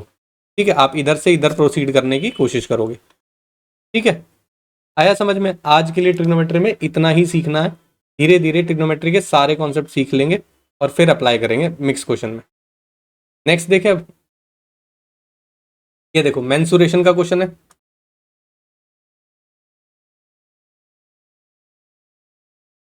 ठीक है, बोल रहा है if the total surface area of cube, आज मैंने इस फिगर को लिया है तो पहले इस फिगर को समझते हैं, क्यूब क्या होता है। रूबिक्स क्यूब देखा है आपने, वो कलरफुल होता है, उसको बच्चे घुमाते रहते हैं, वो बेसिकली क्यूब है एक। ठीक है, फेसेस कितने होते हैं, टोटल फेस ऑफ क्यूब 6, सारी साइड्स इक्वल होती है उसकी, all sides of cube are equal.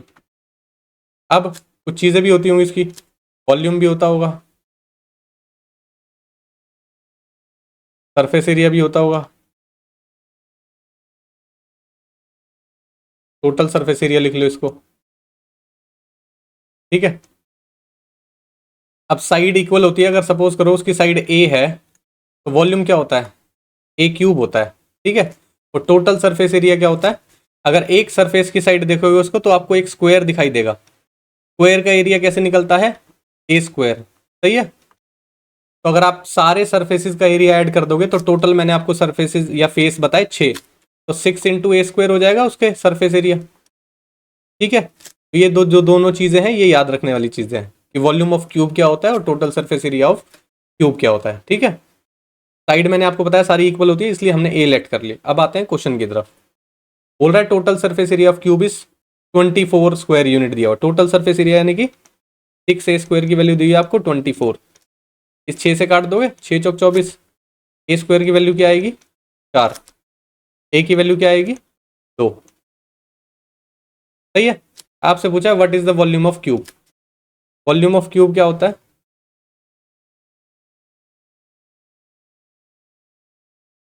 A cube यानी कि 2 का क्यूब, 2 का क्यूब का क्या मतलब है 2 इंटू 2 इंटू 2।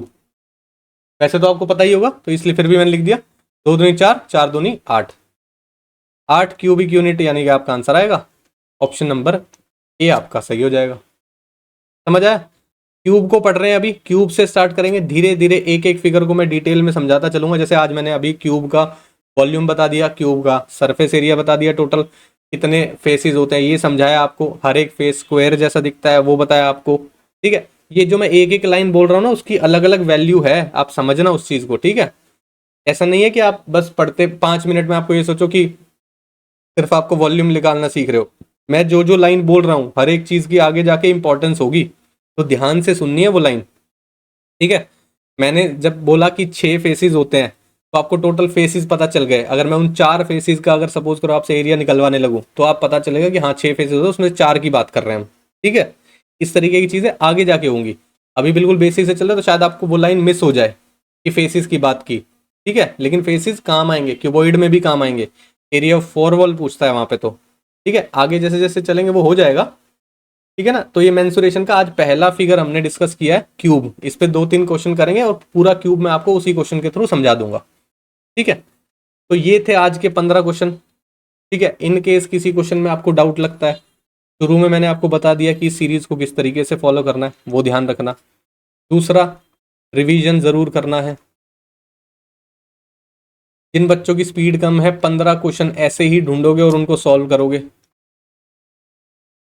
ठीक है। जरूरी है, सिर्फ 15 क्वेश्चन की बात कर रहा हूं मैं, 15 क्लास में सीख लो और 15 सॉल्व कर लो, 20-25 मिनट का काम है बस, कोई 2-2 4-4 घंटे मैथ्स पढ़ने के लिए नहीं बोल रहा हूं मैं, यहीं से कवर हो जाएगा। इसी कॉन्सेप्ट पे बेस्ड आप आज जैसे क्यूब पढ़ाया मैंने, ठीक है, उस पर बेस क्वेश्चन कर लिया। एक आइडेंटिटी पढ़ाई मैंने a+b का होल स्क्वायर, उसका क्वेश्चन ढूंढा कर लिया, ठीक है। अगर इन केस बात करें मैंने टाइम एंड वर्क का बेसिक क्वेश्चन कराया वो कर लिया, स्पीड टाइम डिस्टेंस का बेसिक क्वेश्चन कराया कि अगर स्पीड फाइंड आउट करनी है टाइम फाइंड आउट करना है तो कैसे करेंगे वो कर लिया। क्वेश्चन बैंक में सारे क्वेश्चन भर के मिलेंगे, एक एक क्वेश्चन कर लिया ताकि आप पर्टिकुलर कॉन्सेप्ट को रिकॉल कर पा रहे हो या नहीं कर पा रहे हो वो समझ जाओगे, ठीक है। 15 क्वेश्चन यहाँ करो, जिनकी स्पीड कम है 15 क्वेश्चन प्रैक्टिस के लिए सॉल्व करो, 30 क्वेश्चन इनफ है, 1.5 महीने में रिजल्ट देख लेना कि कैसा आप प्री का मॉक देने लगोगे, ठीक है। मॉक का एनालिसिस और मॉक का जो वो है सीरीज वो चल ही रही है, वहाँ पे मैं आपको टाइम मैनेजमेंट कैसे करना है, स्किपिंग वाली आर्ट लिख लो आप भी, आपकी भी फर्स्ट क्लास है, स्किपिंग वाली आर्ट सीख लेना इन 1.5 महीने में जो बच्चे नए हैं। मैं बार बार बोलता हुआ आया हूँ, जब मैंने रैपिड मैथ स्टार्ट किया था तब भी मैंने बोला था, जब ख़त्म किया तब भी मैंने बोला है, ये वाली आर्ट अच्छे बच्चे जो अच्छा स्कोर करते हैं उनको आती है ये वाली आर्ट, ये बहुत ज़रूरी है, ये आपको मुश्किल क्वेश्चन के लिए भी टाइम बचा के दे देगी और आपका दिमाग उस टाइम पे रिलैक्स मोड में होगा तो वो क्वेश्चन भी सॉल्व कर ले जाओगे, ठीक है। कॉन्सेप्ट वही लग रहे होते हैं, टाइम क्रंच हो जाएगा ना, टाइम कम मिलता है और आपको ऐसा लगता है कि मेरे 2-4 क्वेश्चन बचे हैं और वो तो मुश्किल है। आसान क्वेश्चन तो गलत होते ही होते हैं, मुश्किल क्वेश्चन को तो हाथ भी नहीं लगा पाते, ठीक है। तो मुश्किल क्वेश्चन करने के लिए आपको टाइम बचाना है, और टाइम कैसे बचेगा? स्किपिंग वाली आर्ट से, ठीक है। और कॉन्फिडेंस कैसे बढ़ेगा? इसी आर्ट से। कैसे बढ़ेगा? जब देखोगे आप, जब सीरीज करोगे ना मॉक वाली, तब आपको पता चलेगा कैसे क्वेश्चंस को स्किप करना होता है। आपको क्वेश्चन देख के आइडेंटिफाई करना होगा 2-3 सेकंड के अंदर अंदर कि मुझे ये पहले करना है या नहीं करना है, ठीक है। ये कुछ फिक्स पैटर्न भी बना लेते हैं, मैंने आपको सिखाया भी हुआ वो पैटर्न। एक फिक्स पैटर्न बनाओ कि आपको किस पर्टिकुलर चैप्टर में दिक्कत है, उस क्वेश्चन को स्किप करते हुए चलो। इन केस उसका डिफिकल्ट क्वेश्चन बन गया, आपका टाइम खा जाएगा वो।